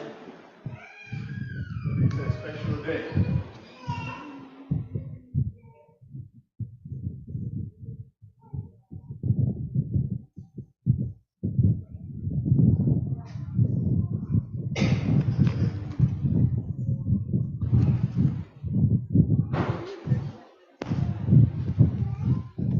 Today is a special day, and we have something we're gonna reactivate in this church. The birthday ceremonies we usually hold every month for members. We're gonna start again today. Before we call the rest of the April celebrants, I would like to invite our sister, Chinasa Mofoja. She has a word for the church. Chinasa, can you come, please?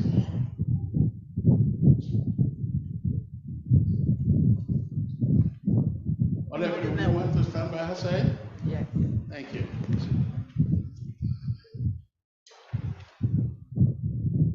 Happy birthday. Happy Sabbath, church. Happy Sabbath. I didn't fully prepare what I was going to say, so I told the pastor that before I started, I just wanted a word of prayer, so that whatever comes out of my mouth is something that's led by someone higher than me and not by me. So we can just quickly pray before I start to actually speak. Let us pray. Our dear Heavenly Father, we thank you again this Sabbath day for another opportunity you've given us to come to your house to worship and praise your name. We thank you because you've given us life to come here today, Heavenly Father. Prepare our hearts, O Lord, so that we might be able to worship you in spirit and in truth. As your daughter, Chinasa Nwokocha, who has come before your church for a presentation. Please, Lord, be with her. Give her your word, Heavenly Father, from above, so that she may speak through the Holy Spirit. Be with her and bless her in the name of our Lord and Savior Jesus Christ. Amen. Amen. Church, so from November till today, wow, I am not going to get emotional. There's no reason for it. It's actually been like the most remarkable moments of my entire life. I need a moment. So, long story short, God has blessed me in a way that's, sort of beyond measure. And last year, March, I don't think I probably would have been able to stand here and speak today. But because of the glory of God, I'm still here, I'm still alive, I'm still breathing. Amen. God be still. And this year, on my mom's birthday, I handed her some money because of a plan that I've been doing for 3 years for this church. And a plan that I've been doing for 3 years for my university, Villanova, as well.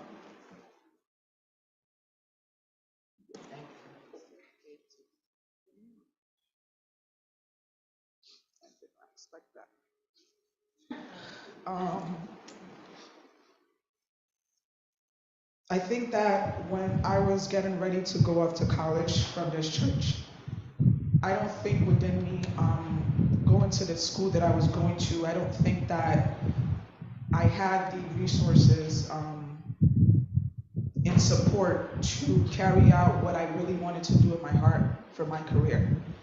And not because it wasn't available to me, maybe I didn't ask at the time, or I didn't really understand the way God was going to lead me into where I was going to be today.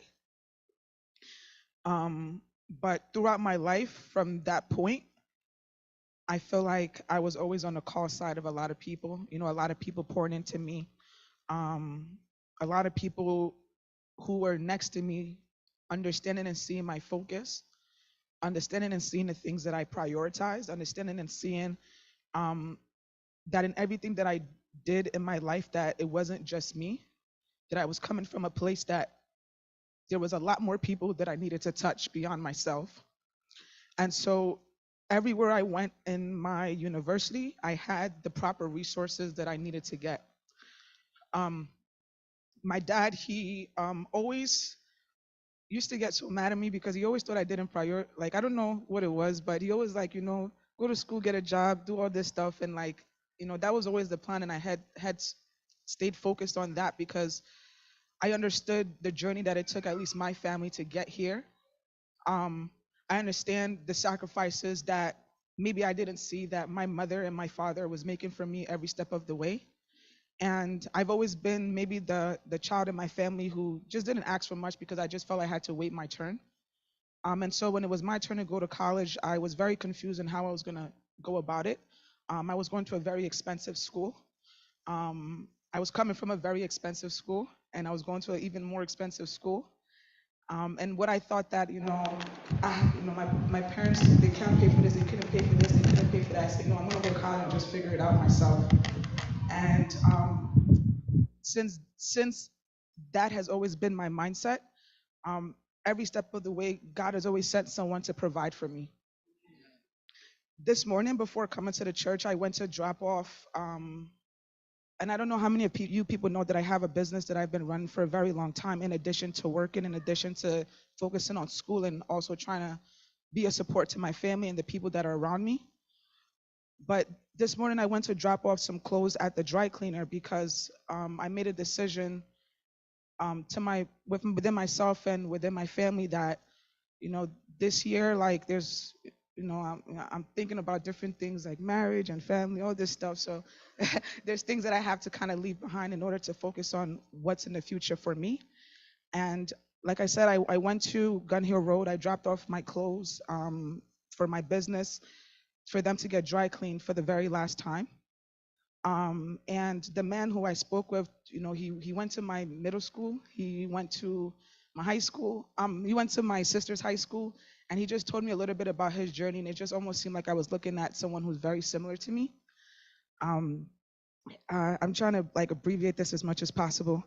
So, in short, over the last decade of my life, I didn't know how much I was really following every instruction of my father and my mother in the way that they really planned it. Even in moments where I fell off a little bit and got up and continued to go and continued to pray. Sometimes you think you're not doing the right thing, or you're not doing enough, or you're not doing it in the right way. But the more you go, the more support you get, the more challenge you're able to come over. You realize that you never forget the guidance of parents who pray for you, and the parents who and a church who prays for you, and a community who is really behind you. And I feel like my last 10 years of my life, it's really just been a community behind me. And so the last 3 years during COVID, at my university, I was able to land a major investment for my business, which carried projects that was a little bit bigger than me. And I didn't realize, I kind of knew, but like it's really at my forefront that the reason I'm where I am today is because of somebody within this SDA community as well, who continued to speak about me in rooms where I wasn't even a part of. And it allowed doors to continue to open up for me. And so I don't know, from going to almost staring at not being able to live another day because of all the stress that I thought I was putting on myself to carry people, to being alive here today. All I have in my heart is, the ability to give back. I feel like I'm in a space where I don't want to be a cost to anyone else. I'm still in a space where I want to be not just an arm of support to this same church, this same congregation, this same conference, this same support system that held me up in ways that I did not know until this day. And so as a result of that, I spoke to the pastor about looking to open up a scholarship fund for FirstIgbo. And I was a little bit specific in the way that I wanted the scholarship fund to be. And I didn't know, well, I knew, but I didn't know that it was a hole that he was looking to also fill within this church. As of the beginning of this month, I got accepted to do my master's at NYU in music tech and on a full ride.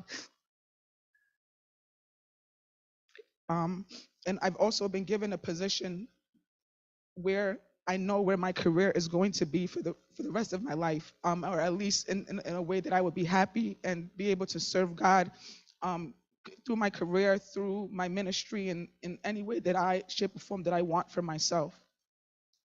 Next week on the 22nd, I'm also delivering a scholarship to my university.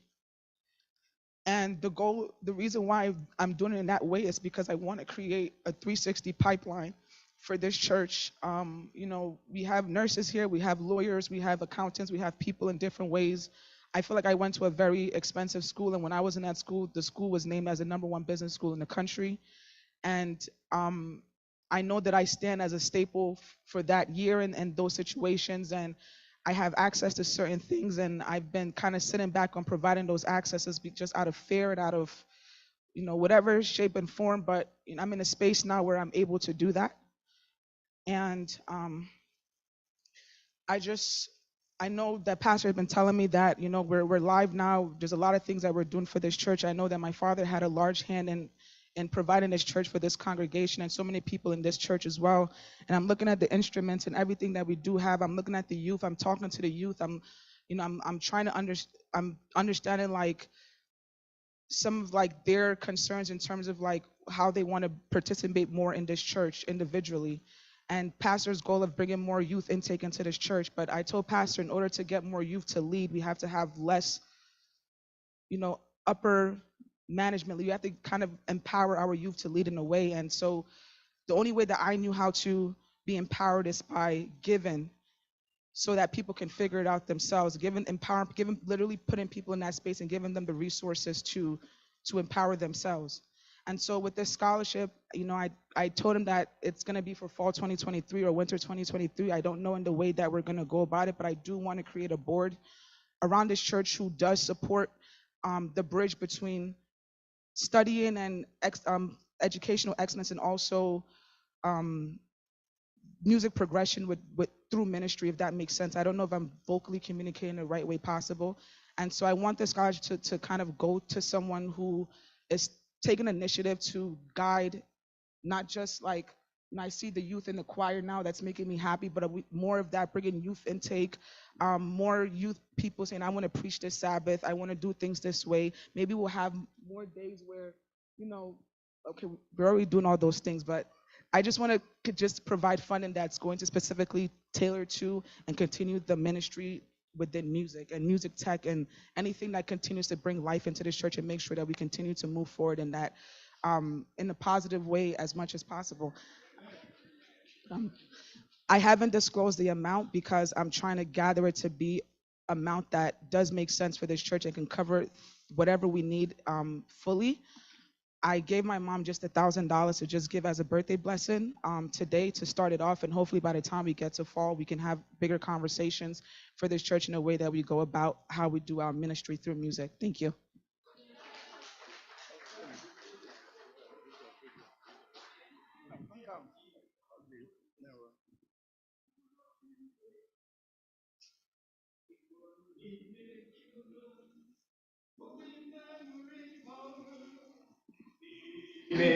Obinna ṅụrị ọṅụ ọṅụ Obinna ṅụrị ọṅụ ọṅụ n'ime Jehova ọṅụ n'ime Jehova n'ezie mkpụrụ obi m ga-efegharịkwa egwu ọṅụ n'ime Jehova n'ezie Obinna ṅụrị ọṅụ n'ime Jehova.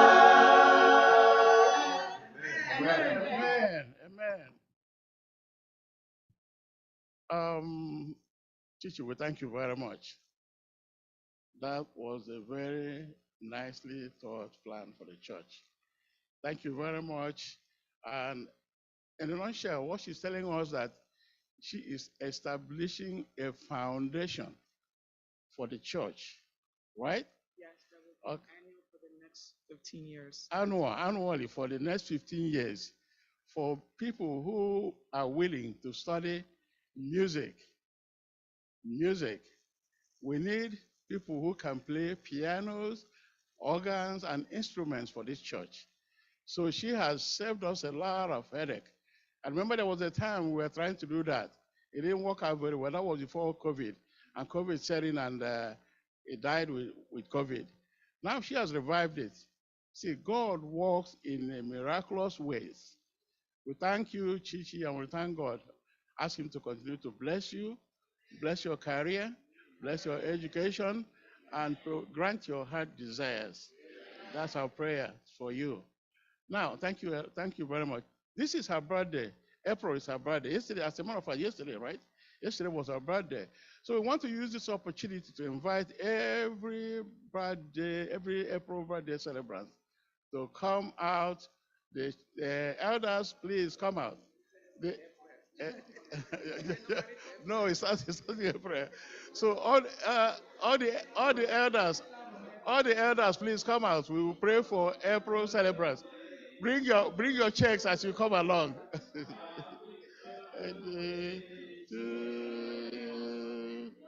Happy birthday. Yeah.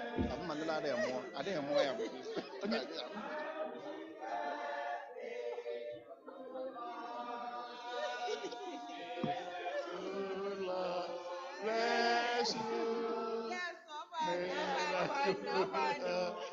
Bless you. Bless you. Happy birthday to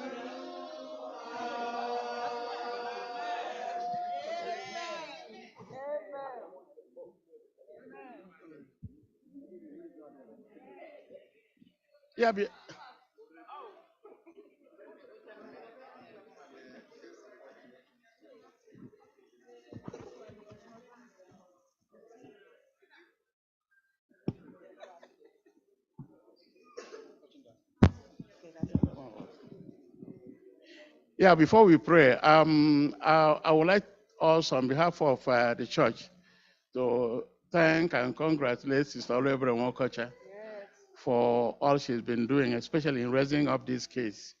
And God has been with her, and we pray that God will continue to be with her and direct them in the right directions. Thank you very much, Olebere. God bless you and your family. Amen. Let us pray.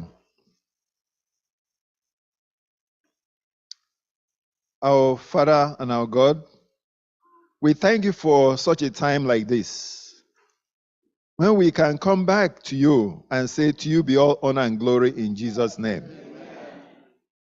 Through your daughter, whom you have planted in a very strategic position, just like you planted Esther. she has been able to recognize that it was you and you alone that made it to be possible. As she has come to testify before you, Lord, may you bless her abundantly in Jesus' name. As we celebrate her birthday and celebrate the birthday of all the April men and women in this church, we say, may glory and honor be yours now and forevermore in Jesus' name. Father, we pray that you're going to bless them. We pray that you're going to open doors for them. We pray that you're going to use them. We pray that you're going to shower them with your grace, your mercy, and your love. Whatever they put your hands to do, Lord, may you succeed in Jesus' name. And may they always recognize that it is you and you alone that have done it in their lives. Remain exalted now and forevermore. In Jesus' name I pray.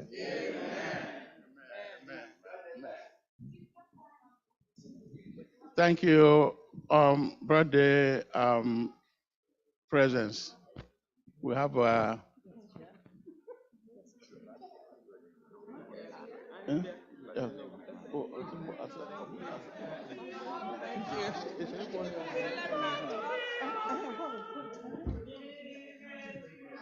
after church, please. Attention, please. Attention, please. After the divine hour, the April birthday celebrants want you to go downstairs. They have some refreshments for everybody. So, thank you.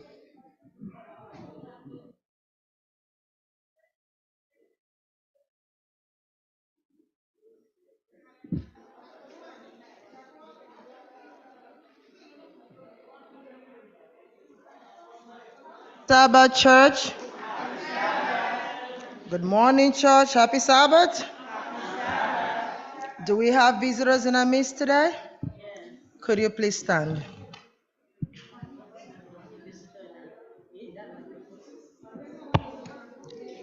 Can we all be seated, please? The visitors, please stand.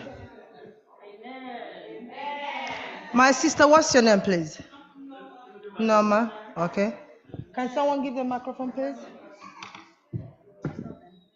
She's not.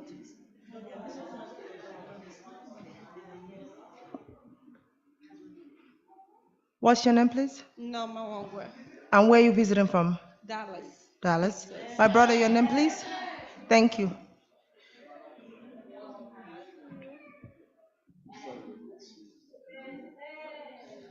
My name is Samuel Archer. Okay, and where are you visiting from, please? I'm from London. Okay, you're welcome. On behalf of our pastor, Okeze Erondo, and the FirstIgbo Seventh-day Adventist Church, it's indeed a blessing to have you all in our midst today. We pray that the Lord will bless you all, and we pray that the Lord will bless you all and meet you at the point of your needs. To our friends, visitors, and well-wishers from various platforms, you are welcome in the name of the Lord. So let's all get up and sing our song, "We Are Welcome in the Name of the Lord," to give our sister and our brother a warm hand of welcome. You are welcome in the name of the Lord. You are welcome in the name of the Lord. I can see all over you the glory of the Lord. You are welcome in the name of the Lord. You are welcome. You are welcome in the name of the Lord. You are welcome. You are welcome in the name of the Lord. I can see all over you the glory of the Lord. You are welcome in the name of the Lord. And I love you. I love you in the name of the Lord. And I love you. I love you in the name of the Lord. I can see all over you the glory of the Lord. And I love you in the name of the Lord.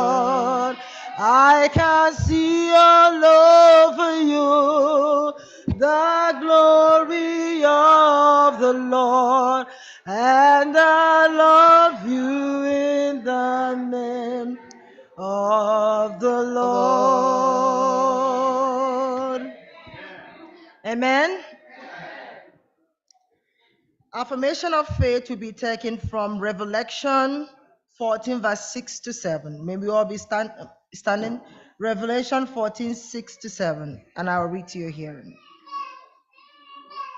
And I saw another angel fly in the midst of heaven, having the everlasting gospel to those who dwell on earth, to every nation, tribe, tongue, and people, saying with a loud voice, fear God and give glory to him, for the hour of his judgment has come, and to worship him who made heaven and earth, and the sea, and the springs of waters. Amen. Call to worship will be from Psalms 33, 20 to 22. Psalms 33, 20 to 22. And I'll read to your hearing also. Our soul waits for the Lord. He is our help and our shield. For our heart shall rejoice in him, because we have trusted in his holy name. Let your mercy, O Lord, be upon us, just as we hope in thee. May the Lord bless the reading and the application of his holy words. With this, the church is called to worship. There's a sweet, sweet spirit in this place,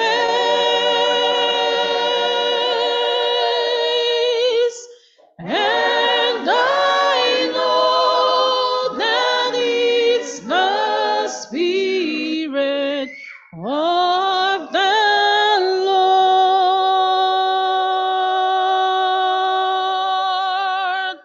There are sweet expressions on each face,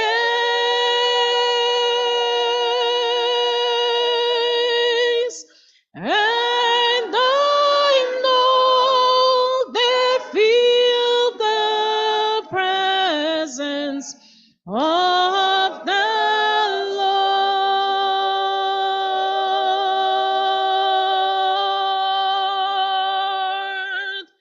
Sweet Holy Spirit, sweet heavenly dove, stay right here with us, filling us with your love. And for these blessings, we lift our hearts in praise. Without a doubt, we know that we have been revived when we shall leave this place.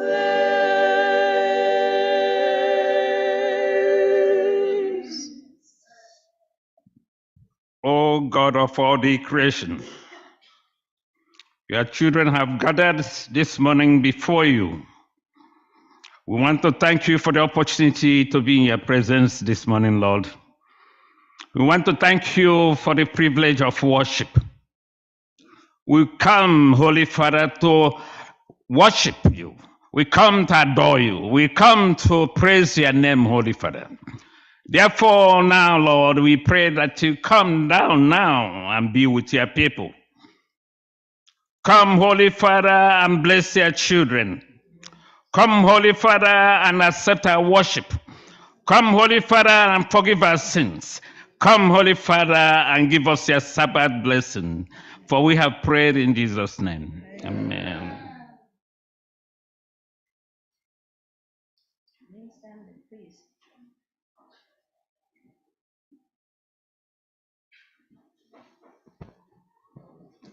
Our opening hymn this morning is taken from SDA 12. Joyful, joyful, we adore thee. Joyful, joyful, we adore thee, God of glory, Lord of love. Joyful, joyful, we adore thee, God of glory, Lord of love. Hearts unfold like flowers before thee, hail thee as the sun above. Melt the clouds of sin and sadness, drive the dark of doubt away. Giver of immortal gladness, fill us with the light of day. All thy works rejoice around thee, earth and heaven reflect thy rays. Stars and angels sing around thee, center of unbroken praise. Fell and forest, vale and mountain, blossom in meadow, flashing sea, chanting bed and flowing fountain, call us to rejoice in thee. Teach us how to love each other, lift us to the joy divine. Thou art giving and forgiven, ever blessing, ever blessed, wellspring of the joy of living, ocean depths of happy rest.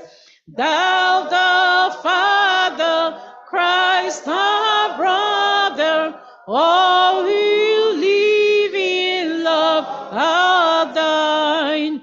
Teach us how to love each other, lift us to the joy divine.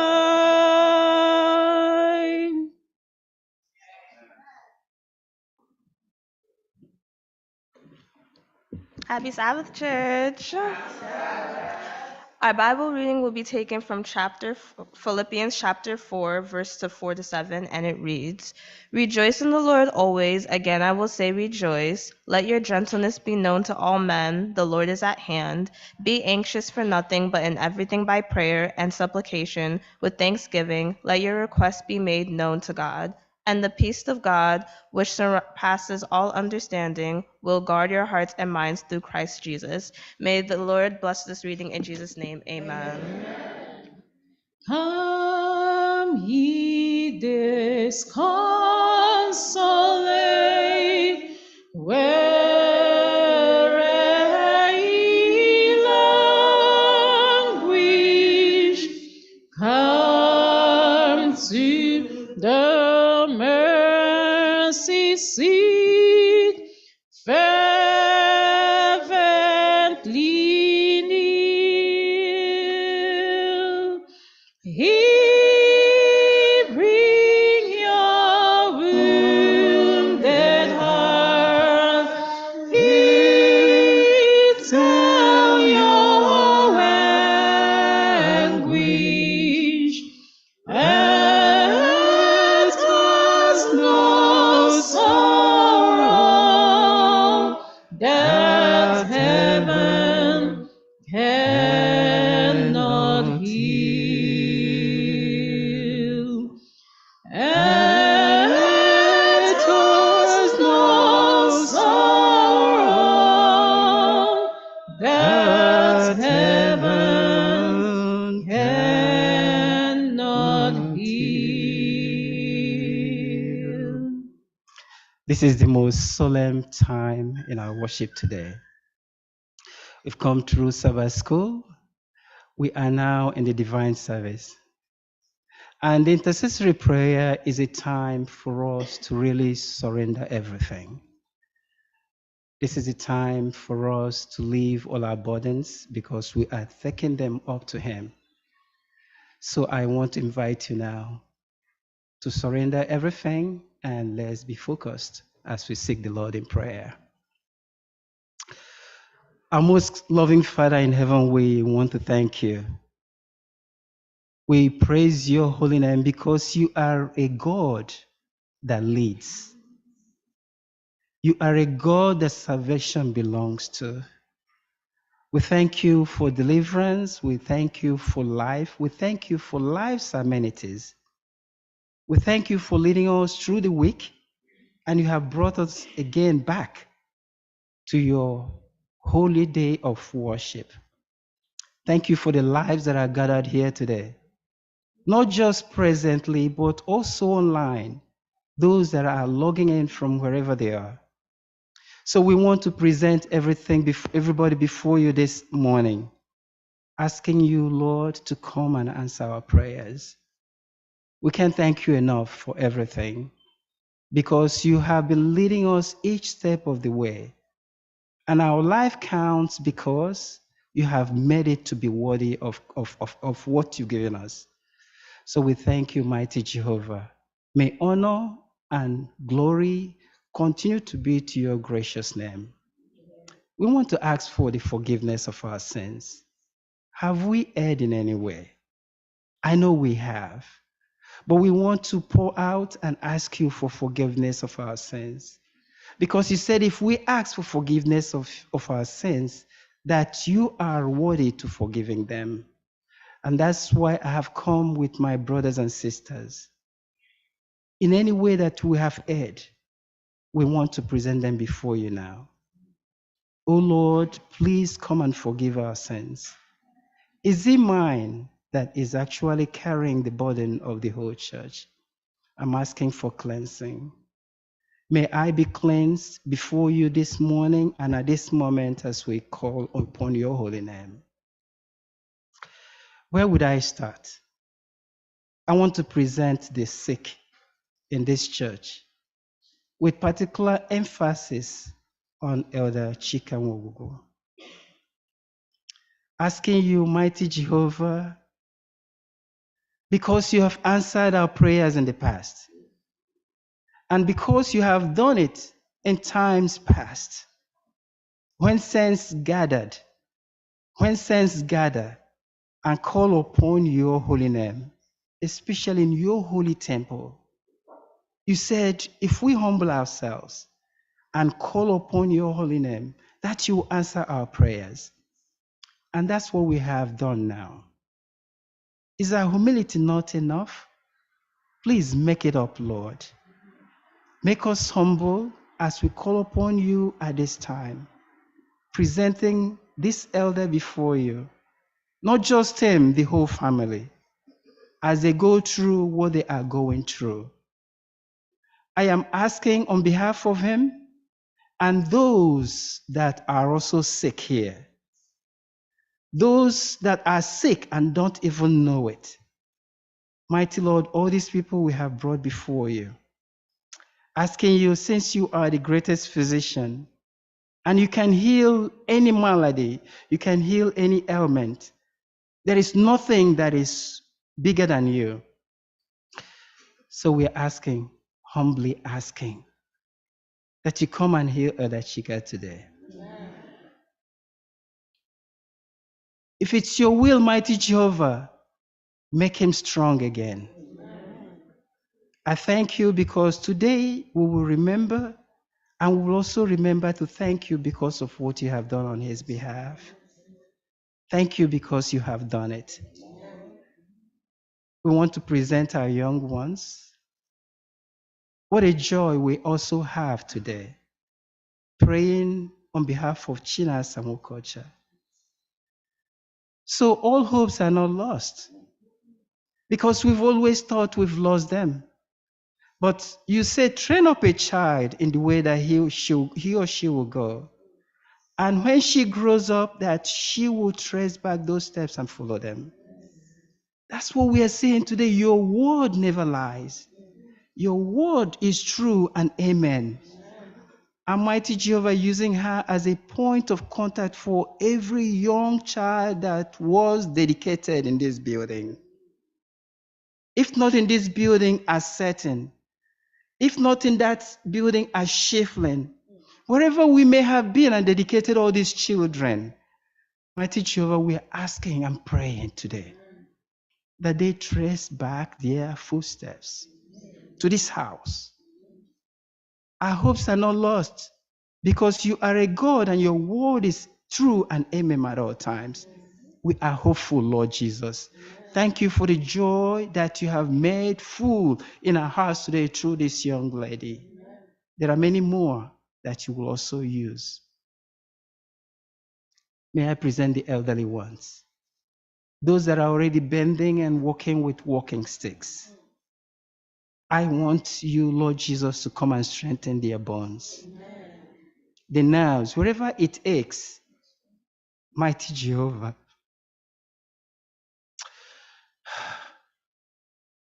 Come and help them in their infirmities. Come and remove the pain that they go through.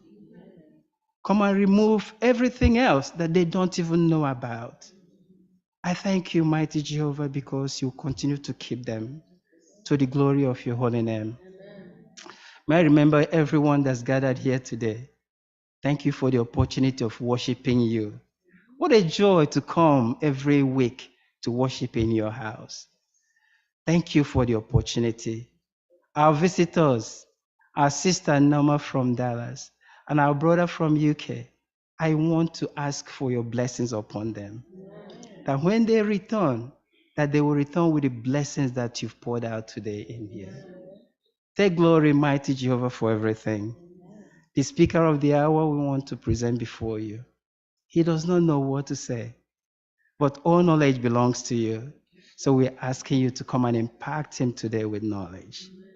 Bless him from above, and we that will understand and hear, may we also continue to keep them indelibly in our hearts. Thank you for all these blessings, and many more we didn't even remember to ask, because we have prayed in Jesus' name. Amen. Hear our prayer, O Lord. Hear our prayer, O Lord. Incline thine ears to us, and grant us thy peace.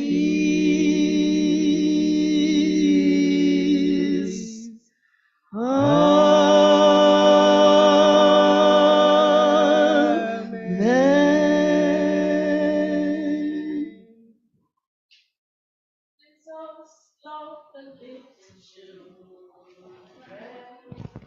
All the children of the world, red and yellow, black and white, they are precious in His sight. Jesus loves the little children of the world. Oh, Jesus loves the little children, all the children of the world. Oh, red and yellow, black and white, they are precious. Go collect money. Jesus loved the little children of the world. Collect, please. Oh, Jesus loved the little children, all the children of the world, red and yellow, black and white, they are precious in His sight. Jesus loved the little children of the world. Jesus loved the little children, all the children of the world, red and yellow, black and white, they are precious in His sight. Jesus loved the little children. of the come over. Jesus loved the little children, all the children of the world, red and yellow, black and white, they are precious in His sight. Jesus loved the little children of the world. Okay, come. Jesus loved the little children, all the children of the world. Red and yellow, black and white, they are precious in His sight. Jesus loved the little children of the world. Amen.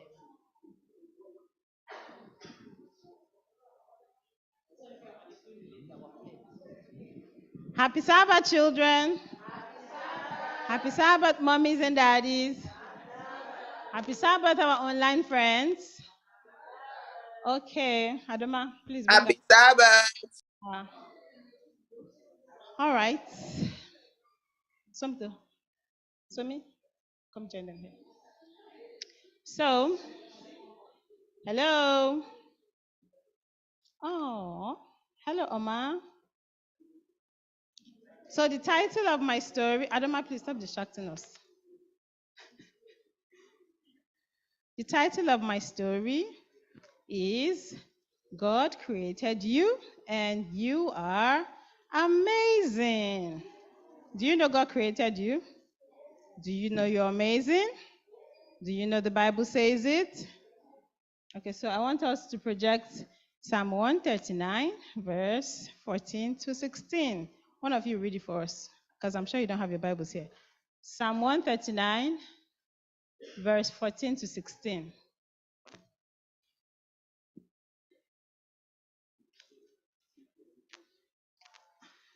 Okay, so let me read it from here.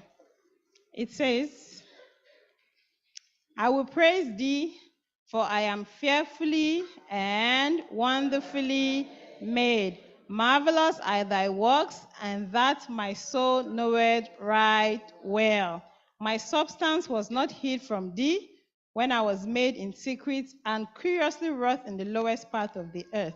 Thine eyes did see my substance, and yet being imperfect, and in thy book all my members were written, which in continuance were fashioned, when as yet there was none of them. It means before we were made, God knew everything about us. He knew the number of strands that will be on our hair. He knew that we would like certain types of food. He knew that we would like certain types of socks and shoes and certain type of, everything about you. God knew it before you were born. And who wants to tell me the meaning of, in this context, what it means to be fearfully and wonderfully made? Who wants to try? What does it mean to be wonderful? What does it mean to be wonderful? Awesome. Awesome. Yes. Fortune. To be wonderful means to be good, beautiful, like you do good stuff, like you're right. like a wonderful child. Exactly. Wonderful means something that makes people say, wow. Did you know the day you were born, your mommy and your daddy said, wow? When they saw your tiny little fingers, your tiny little feet, and your small round faces, everybody went, wow, what a cute baby. Yeah, so you see, it means we are fearfully and wonderfully made. That's what it means. Not that they're afraid of us, but when they see, be like, oh my goodness, that is a cute baby. So, I want us to remember that God made us and we are awesome. Have you ever seen anybody that looks exactly like you, talks like you, walks like you, loves the things you love? No. Exactly the same height, the same color of eyes, the same fingerprints, No. Exactly. So you see that God makes masterpieces. Do you know what a masterpiece is? When an artist paints a picture and he looks at it, he calls it a masterpiece. It means he's put a lot of time and energy into it. And when he looks at it, he says, hard work. And when he looks at it, he says, wow, this is beautiful.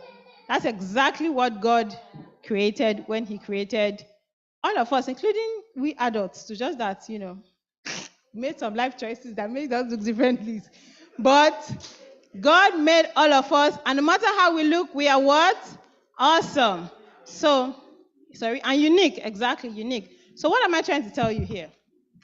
No matter what anybody says to you, no matter what anybody says about you, remind the person that you're what? You are awesome. Remember? And that there is nobody like you. Nobody can try to be like you because you are what? You are unique. Now, let me tell you one person in the Bible. This story is about one person in the Bible. The person who wrote this was David. You remember David? David was a shepherd boy. Remember? Little boy like you guys used to go look after his father's sheep. And one day, from doing everything that his parents told him to do, God decided, oh, this boy is so hardworking. Maybe I'll just make him king. And that's how David became King David. And King David said, it was King David that wrote this psalm. And he said, I will praise thee, for I am fearfully and wonderfully made. That's Psalm 139, verse 14. So now, in context, what I was trying to tell you is, when people say bad things to you that are not true, because bad things are not usually true, don't do what? Don't believe them. Because you're what? You are God's masterpieces. You're unique. You're awesome.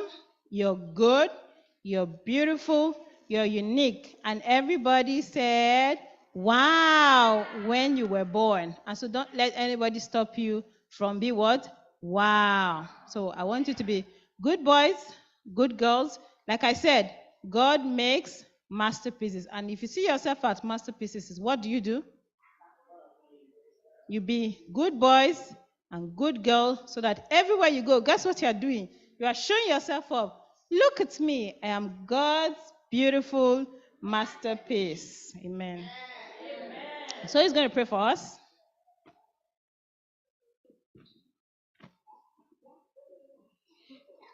All right. Who else is going to pray for us? Okay. Keep that one. Keep that one. Just one. Oh, don't worry. She already has it. Okay, so let me pray for us today. Dear Heavenly Father, thank you for this day that you have brought us to, for the people online and the people in church. Please, Our Father, help that we will not believe the people that say we are bad. Help that we will listen, obey. Help that we will also be awesome. And help that we will stay like that, nothing else. And help that no one will try to be like us, even though no one can. In Jesus' name, amen. Amen. Dear Heavenly Father, we thank you for this day. We thank you for waking us up this morning to see this beautiful day. Now that you have guided your children to church, we are now in your holy temple, and your Holy Spirit has already started to cast on us. Please, Lord, help us remember every day that we are wonderful and unique, no matter what anyone says about us. And please, Lord, guide us and protect us through everything that we do. And please, Lord, guide and protect all the people.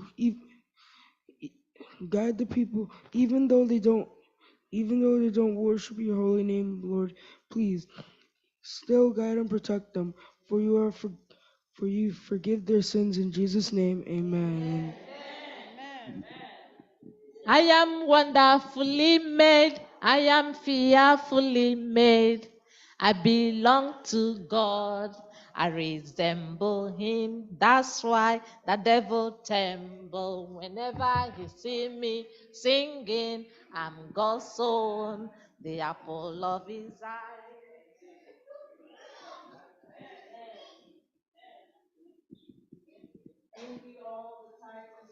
House that there may be food in my house. And prove me now in these, says the Lord of hosts, if I will not open for you the windows of heaven and pour out for you such blessing that there will not be room enough to receive it. It is time for us to collect our tithes and offering, and we have a few thanks offerings before us this morning. A sister is thanking God for adding another year to her daughter's life, and she's praying for God's abundance, grace, and favor and blessings upon her, and that God will continue to help her mature in his fear and to glorify his name.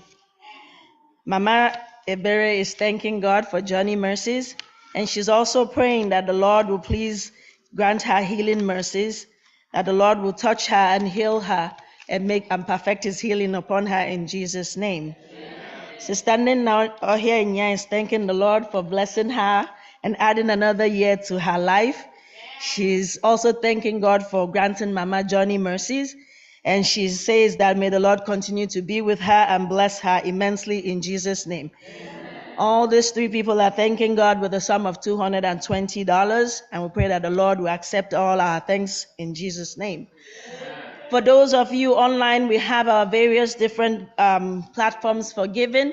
You can contribute by, please project it, thank you. You can send it through our Zelle account, or also you can visit the adventistgiving.org, or also our church website, FirstIgbo SDA Church, and you select online giving, and you can participate, and may the blessings of the Sabbath be our portion now and forevermore.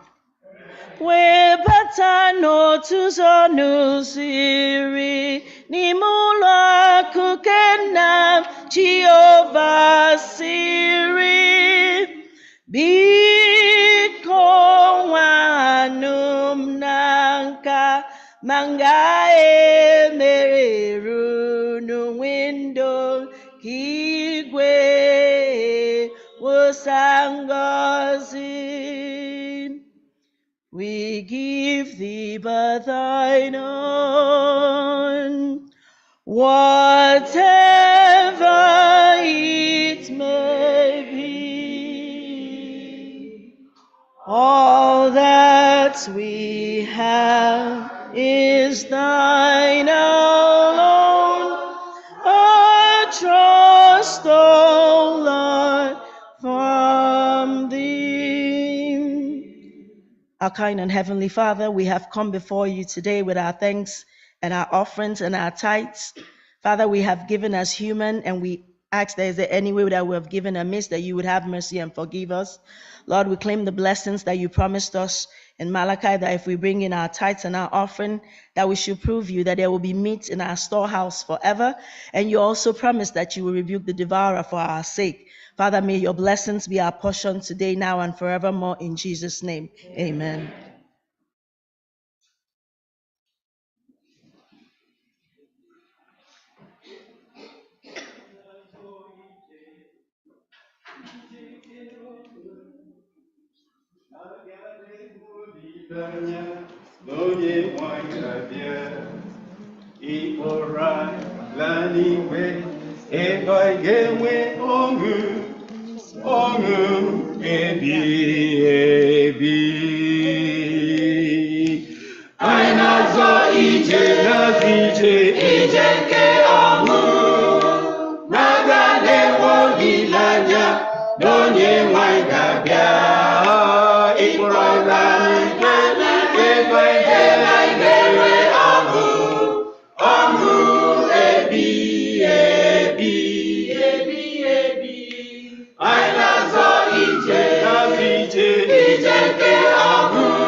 N'onye nwanyị ga-abịa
Hallelujah. Glory and power and honor and majesty be unto the Lord forever and hallelujah. Hallelujah, glory, glory and power and honor and majesty be unto the Lord forever and ever, ever. Hallelujah, glory, glory and power and honor and majesty be unto the Lord forever and ever. Glory and power and honor and majesty be unto the Lord forever and ever. Hallelujah, glory, glory and power and honor and majesty be unto the Lord forever and ever. Hallelujah, glory, glory and power and honor and majesty be unto the Lord forever and ever.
God has created us to give him glory and honor. And when we go to heaven, that's all we'll be doing. Thank you, choir. Choir in the FirstIgbo, Buhuleja Gamba. Thank you so much. I missed being in the choir. You know, when I was singing there, it was Nnamdi that was helping me. I have a situation where I can't even follow my, I have to be listening to Nnamdi. But it has reached to the level now, I think I love singing. I love singing, but I don't know how to sing. Yeah, thank you so much, choir. You see, when Pastor told me today that I'll be presenting, it has been a while since I've not been on this podium. I think the last time I was here was before the COVID. Last time I preached from my home. So when you told me that I was make presentation today, I know that when in those days, I have my daughter that gives me inspiration when I want to preach. And the daughter, pastor called me and asked, Norma, can you sing for me today? I'm going to preach. You inspire me a lot. I say, okay, Daddy. I was thinking that she will sing through the Zoom, but I saw her today, all the way from Houston. I will beg you to allow me a few minutes, add it to my own time. We are going to listen to Norma now.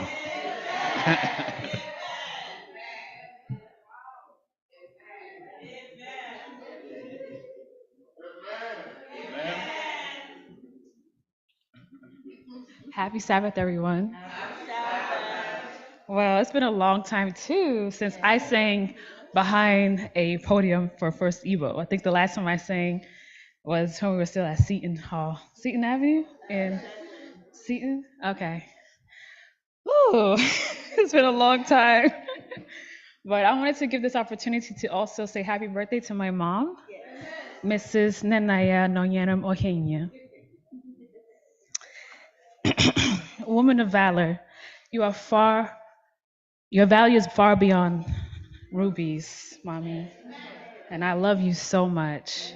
Thank you, Daddy, for the opportunity. And thank you, everyone. Why should I feel discouraged? Why should the shadows come? Why should my heart feel lonely and long for heaven and home? Since Jesus is my portion, a constant friend is He. His eye is on the sparrow, and I know He watches me.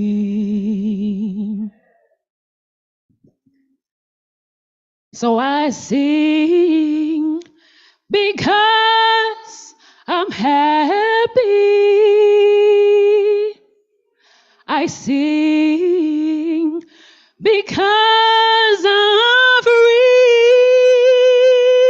His eye is on the sparrow, and I know He watches me. I sing because I'm happy. I sing because I'm free. His eye is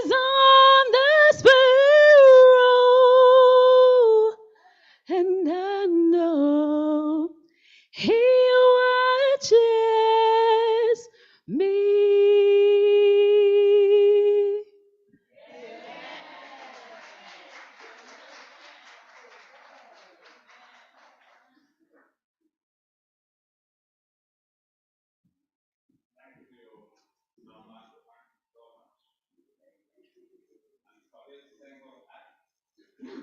I stay on this podium today to bless you. I pray that the Lord will give you your heart desire in Jesus' name. Let's pray. Thank you, Lord. It is time now for me to deliver the message you've given to me. Therefore, Holy One, I pray now that you envelop me with the power of your Holy Spirit, so that your word that will be coming through me today will be speaking to the hearts and souls of your people today, and thereby draw them to your kingdom. In Jesus' name we've prayed. Amen. From our text today, it says, rejoice in the Lord always. Again, I will say, rejoice. Let your gentleness be known to all men. The Lord is at hand. Be anxious for nothing, but in everything, by prayer and supplication, with thanksgiving, let your requests be known to God. And the peace of God, which passes all understanding, will guide your hearts and minds through Christ Jesus. But for now, we are going to focus on verse 4. And because of time, as you know, I will keep strictly to my scripts so that I don't wander all about. The verse 4 of Philippians, verse 4 says, rejoice in the Lord again, rejoice. That was Paul's command to the Philippians, to the Galatians, and to us today. It's no more writing to the Philippians or the Galatians today, it's writing to me and you. But if you look at that, you see that Paul was so emphatic. He repeated it twice. Rejoice. And I say, rejoice. At this time, you know that Paul was where? In prison. He was writing from prison. He was writing from his cell, prison cell. A prison he was not even sure of coming out from.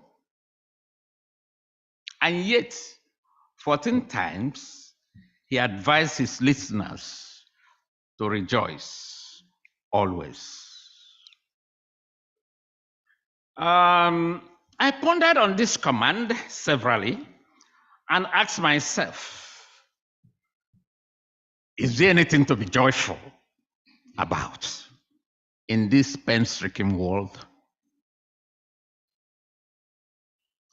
How can one rejoice in a world marred with wars, natural disasters, and so on and so forth?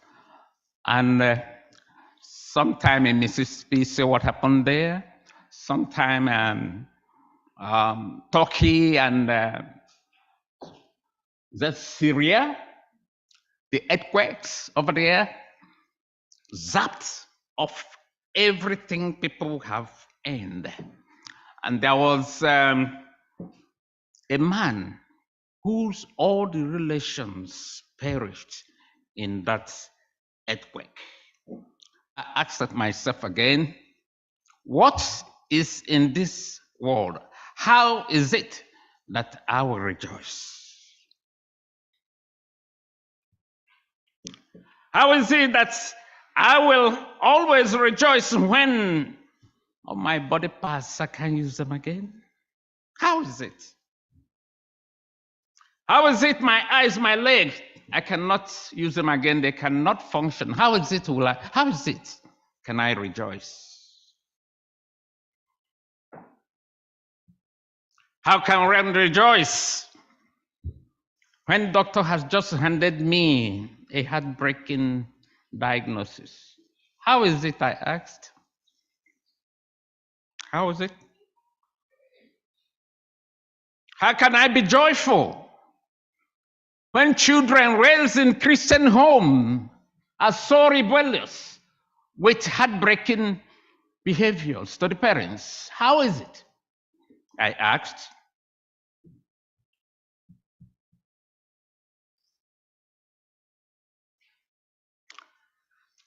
If Brother John was here, I was going to ask him how he was feeling in that prison. Why he said, rejoice always. But yet, he said to Christians, rejoice always. But when you read the text carefully, though, you discover something that I didn't discover earlier. Something that makes a difference. You will discover that that type of joy Paul had in mind. Since the time he was writing, he was in prison, joyful supposedly. From that text, we can conclude that Paul had in mind of a joy that is what? Unconditional. Joy not based on situations. Joy not based on circumstances or what is going on you or around you. But joy that flows from unchanging Heavenly Father. That is the joy Paul was talking about. Rejoice in the Lord. That is what makes the difference of that command. Rejoice in the Lord. He didn't say rejoice about your wealth, rejoice about your friend, rejoice about what is going on around you. He said what? Rejoice in the Lord. Maybe that's what I didn't see before I started asking Paul the question, how can I rejoice? So you can see that this is not an impossible command. Anyway, as this joy is not based on the changing conditions of life. Paul, an old man in prison, battered with storms of life and afflictions of life, yet he was never bitter, but was filled with joy, even when he is in prison. Joy, a fruit of what? The Spirit. A fruit of Spirit. If you go to Galatians 5, verse 22, I'll allow you to read it at home. So, if you focus on the storms of life and all that is in this world, that type of joy will elude you, and you miss out. If you read Hebrews chapter 11, it talked about the people of faith placed in this world. They had faith in God. Abel, Noah, Abraham, Jacob, Moses, David, all those people of faith, all trusted in God, but they were not spared of what? Hardship, disappointments, pains, sufferings, and death. They still died. Why? People of faith. You may ask. Because they lived in this same world me and you are living. What God promised us is not found in this fallen world, but where? In the world made new, not in this world. So don't look for that in this world. That joy flowed from the promises of God. That joy flows from nothing but God in heaven, the faith they have. That is where the joy came from, not the joy that was anything going around them. After all of them were having their own issues. Rejoice always. And I say rejoice, Brother Paul said. Rejoicing in the Lord is not just a mere contentment or happiness and satisfaction. It comes by good what? Memories of the past. How God has led you, how he has come through for you in life. Counting your blessings, his grace we enjoy at present, his grace we enjoy now, the blessed hope of the future, to which are centered in Christ Jesus. The joy Paul is pointing us to cannot come from anything of this sinful world. When we compare our afflictions now versus the glory that is in store for us in heaven, believers can truly rejoice, even at the midst of your afflictions. 2 Corinthians chapter 4, verse 18. For our affliction now is just for us, for a moment. Paul went on to point us to the source of this joy. In Hebrews 12, verse 2, he says, let us fix our eyes on Jesus, the author and finisher of our faith, who, for the joy set before him, endured the cross, scorning its shame, and sat down at the right hand of throne of who? God. Jesus, the Son of Man, Jesus, the Son of God, was joyful in his own suffering. Why? For he knew what his suffering and death meant for me and you. Forgiveness of sin, salvation, and eternal life. Upon all the beatings, upon everything done to him, Christ was joyful because he has his focus. He knew what he was doing. Paul says, look at Jesus. Fix your eyes on Jesus and not to your trials. The joy we are talking about today, my friend, can only come from a heart totally surrendered to Christ and the faith in the promises of God. And what's that? That our God will never, never forsake his own, no matter how bad the situation might seem to be. Why was Paul so concerned about rejoicing? Why? Why was he so concerned about rejoicing? What has this to do with salvation? He was so emphatic in that command of rejoicing because he knew that lack of joy carries a lot of negative impact on the believers, on me and you. Lack of joy. Do you know that lack of joy in your life leads to what? Loss of access to his presence. Loss of access to God's presence. And without God's presence in your life, I say without God's presence in your life, we cannot make any difference in our Christian walk. Can I say it again? Without God's presence in our life, we cannot make any difference in our Christian walk. If we don't and cannot have access to his presence, to God's presence, how can his presence be with us? We don't have access to him. How can his presence be with us? It's not possible. If you read James 15, verse 13, it says, it's a part of our text today. It says, is anyone among you afflicted? Let him pray. Is any merry? Let him sing psalms. Prayer is a gateway to what? To his presence. Prayer is a gateway to his presence. Sometimes you cannot even pray with unsettled heart. That is where joyfulness comes in. How can you pray with an unsettled mind when you are miserable?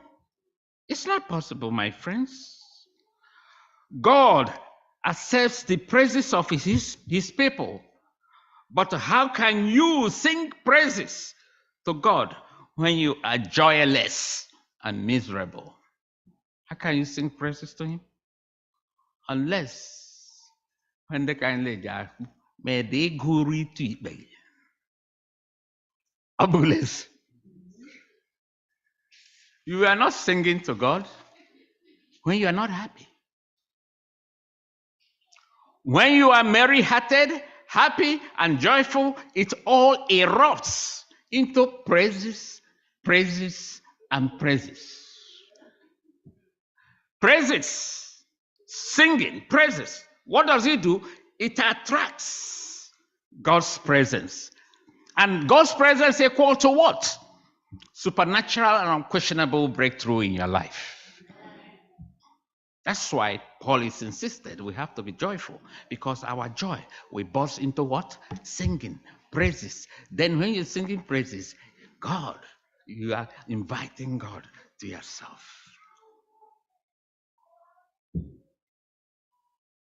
How do I know that? The presence of God. What happened with the presence of God? What did David do? With the presence of God, David killed the powerful who? Goliath. It wasn't David that killed Goliath. It was because he was God. God was with him. You can also ask the 3 Hebrew boys how a burning furnace they were thrown into to roast become a cooling room. And Jesus himself was visible with them. God's presence. With his presence, the hungry lion became afraid of Daniel. When Daniel was fed to the lions, for what? For dinner. They didn't even eat before till morning. Daniel was there in the lion's den. Because of the presence of God in him, the lion was so afraid of him. God's presence. That is why Paul was insisting that we have to be joyful, because our joyful will lead to what? Presence. The presence of God in us.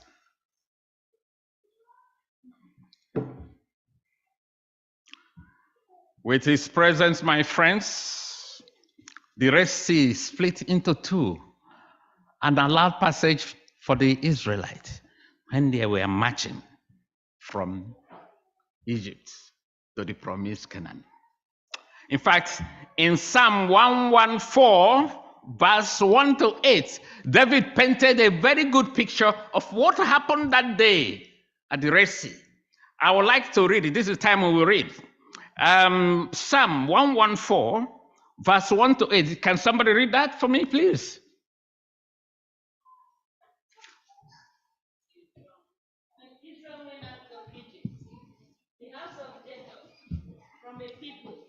Of strange language. Judah became his sanctuary, and Israel his dominion. The sea saw it and fled. Yes. Jordan turned back. Good. The mountains skipped like rams. That is how David painted that picture. The little hills like lambs. What else you, O sea, that you fled? Mm-hmm. O Jordan, that you turned back. Yes. O mountains, that you skipped like rams. O little hills, like lambs. Tremble, O earth, at the presence of the Lord, at the presence of God of Jacob, who turned the rock into a pool of water, the flint into a fountain of waters. Amen. As the Israelites were singing their praises and marching home, God's presence was with them. Any obstacle on their way, what? Gave way. They said the Red Sea saw them what? and fled. River Jordan saw them and driven back. Mountains were smoothened and for easy passage for them. According to the scripture we have just read. They say even the small hills, they skip like lamb. And that is the effect of the presence of God in you. And I say to you today, my people, because of the presence of God with you, through the indwelling of the Holy Spirit, everything that scares and trembles others shall tremble at your presence. You shall not have any downward in your life, downward trend in your life. You will be going from glory to glory till that perfect day when our God will come.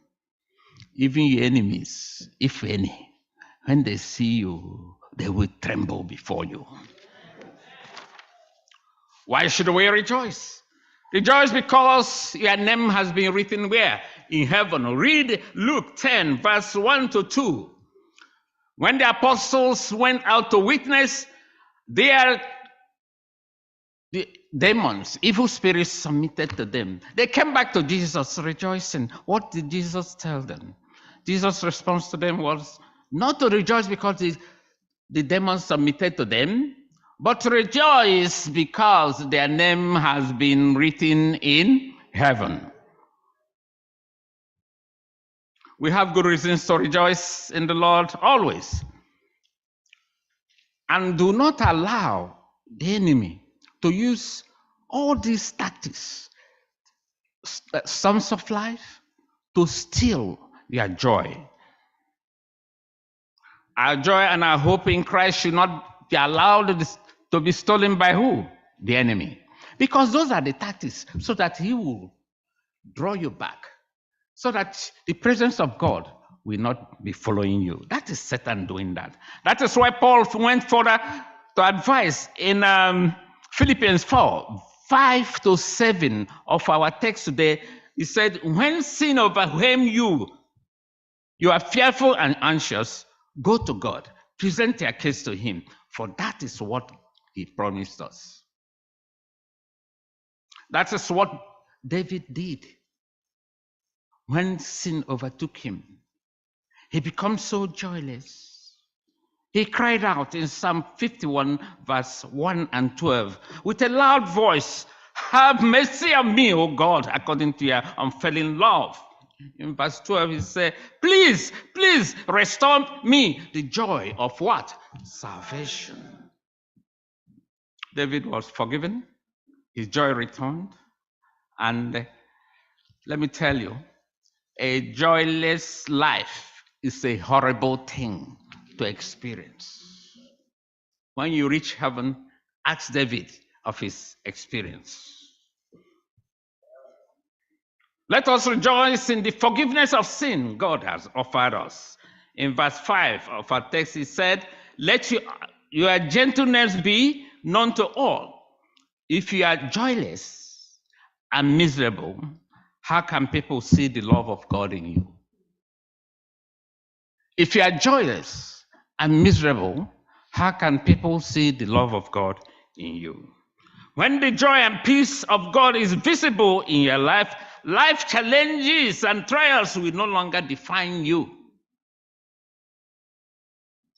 You begin to experience this serenity, calmness in the midst of storms.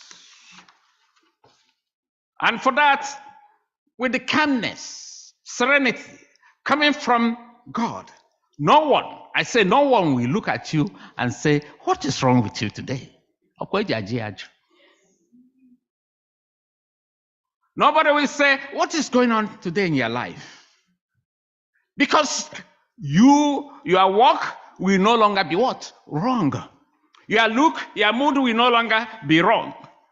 People will only see positive things in you. Everything will keep on being right with you. And everlasting joy will always be resting on your forehead. Amen? Rejoice in the Lord always, because our God is a God of joy. Psalm 16 verse 11, it says, in your presence is fullness of what? Joy. And your right hand are pleasures forever. Rejoice, children of God. Do you know, my friends? Do you know that the joy is a covenant facilitator of health and wholeness? Joy is a covenant facilitator of what? Health and wholeness. Proverbs 17:22 says, a merry heart doeth good like what? Medicine, but broken spirit drieth the bones. The more joyful we are, the healthier we become. Even the modern medicine affirms that. Then Proverbs 18:14 confirms and says, the spirit of a man will do what? Will sustain him in sickness. And until our spirit is broken, our body cannot be broken. It is only a joyful heart that can nourish and build a man's spirit. When I say man, man and woman. Rejoice in the Lord, because we slept today and woke up, and that was just because of He sustains us.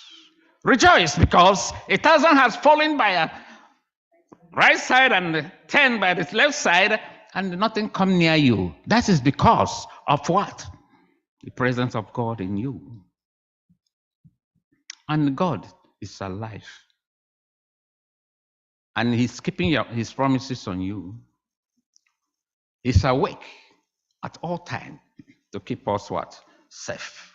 Rejoice in our God, because our God is in absolute control. Nothing happens in your life without Him knowing it. He's our fortress, our strength, and our help. He has a purpose for our lives to which He cannot fail.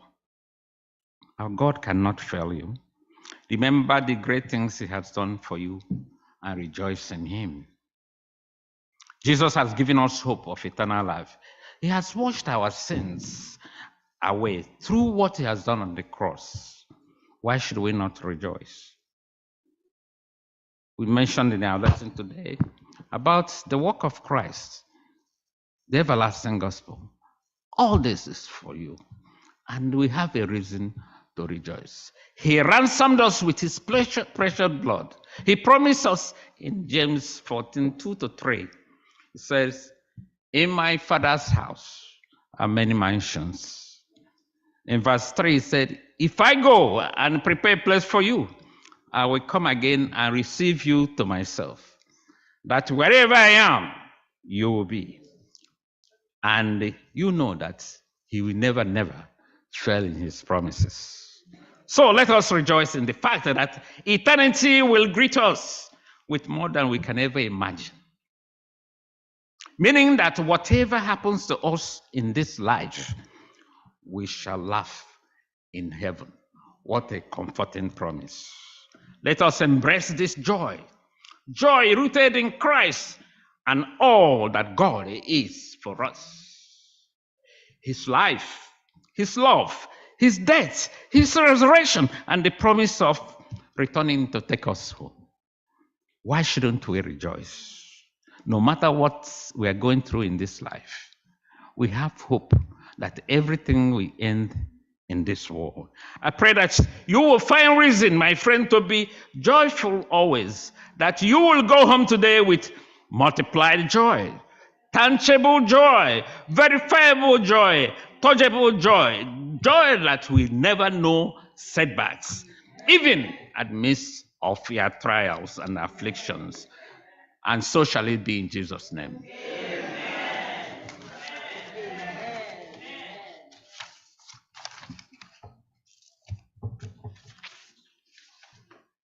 Thank you, Elder Enya, for that wonderful sermon. It calls us to rejoice. We'll bring the service to a close by singing from SDA H221. SDA H221. Rejoice, the Lord is good. Rejoice, the Lord is King. Your Lord and King adore. sing and triumph evermore. Lift up your heart, lift up your voice, rejoice again, I say, rejoice. Jesus the Savior reigns, the God of truth and love. When he had purged our sins, he took his seat above.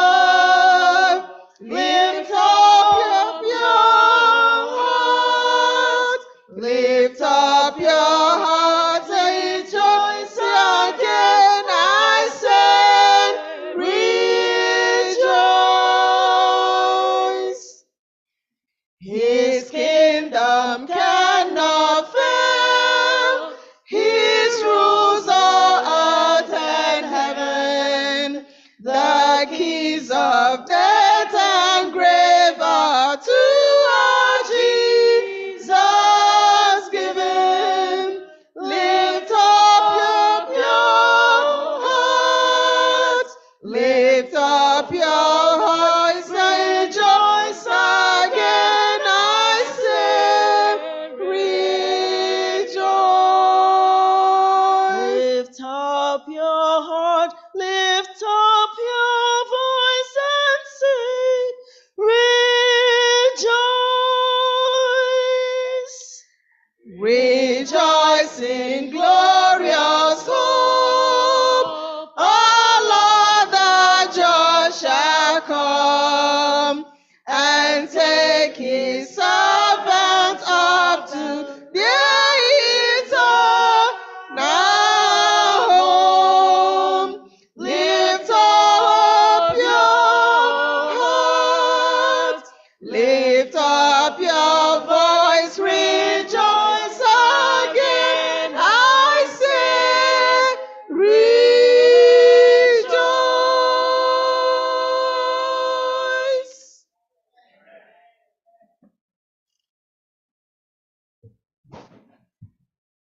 Our Lord in heaven, we thank you this afternoon for the privilege of being with you.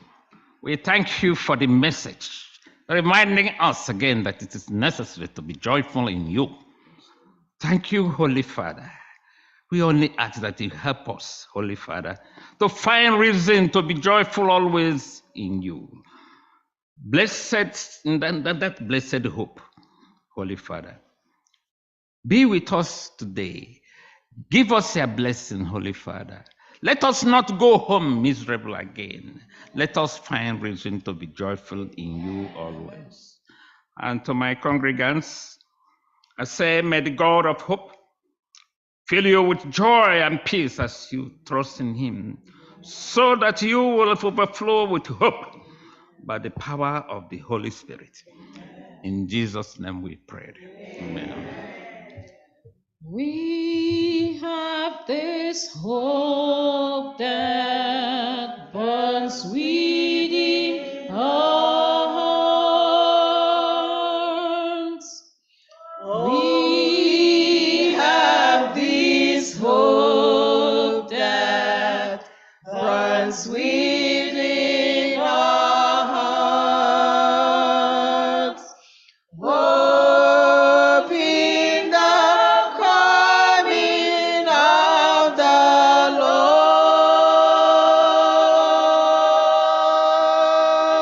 Lord. We have this faith that Christ alone imparts. Faith in the promise of his word.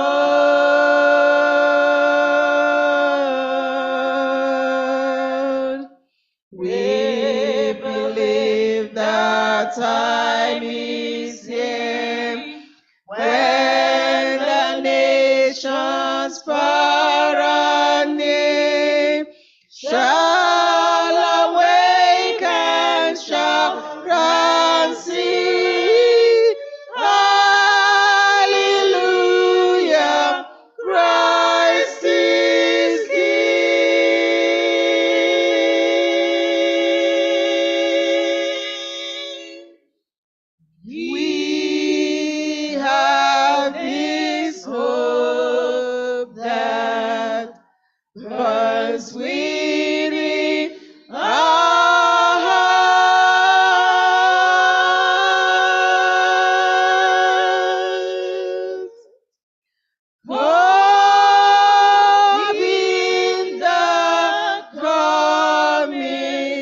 of the Lord.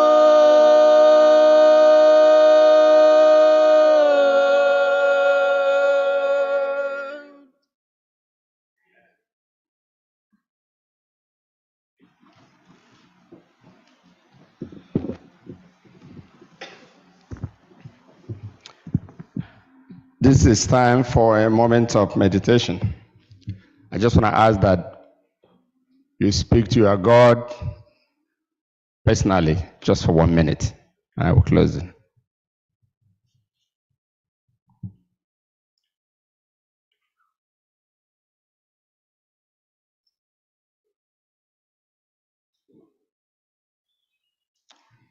Amen. Oh God, our Holy Father, we want to thank you mightily for this wonderful Sabbath. We want to thank you, God, for the Spirit you've led your people today. We want to thank you for the message where you've asked us that we should continue to be rejoicing in you because you are our God. Because you are the one that made the heaven and earth, the mighty Jehovah. As we step out of faith now, as we go home now, may we continue to rejoice in you in the mighty name of Jesus. Amen.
Cake, no, we'll go and eat that cake. So give me 10 minutes. 10 minutes. No. Don't do that.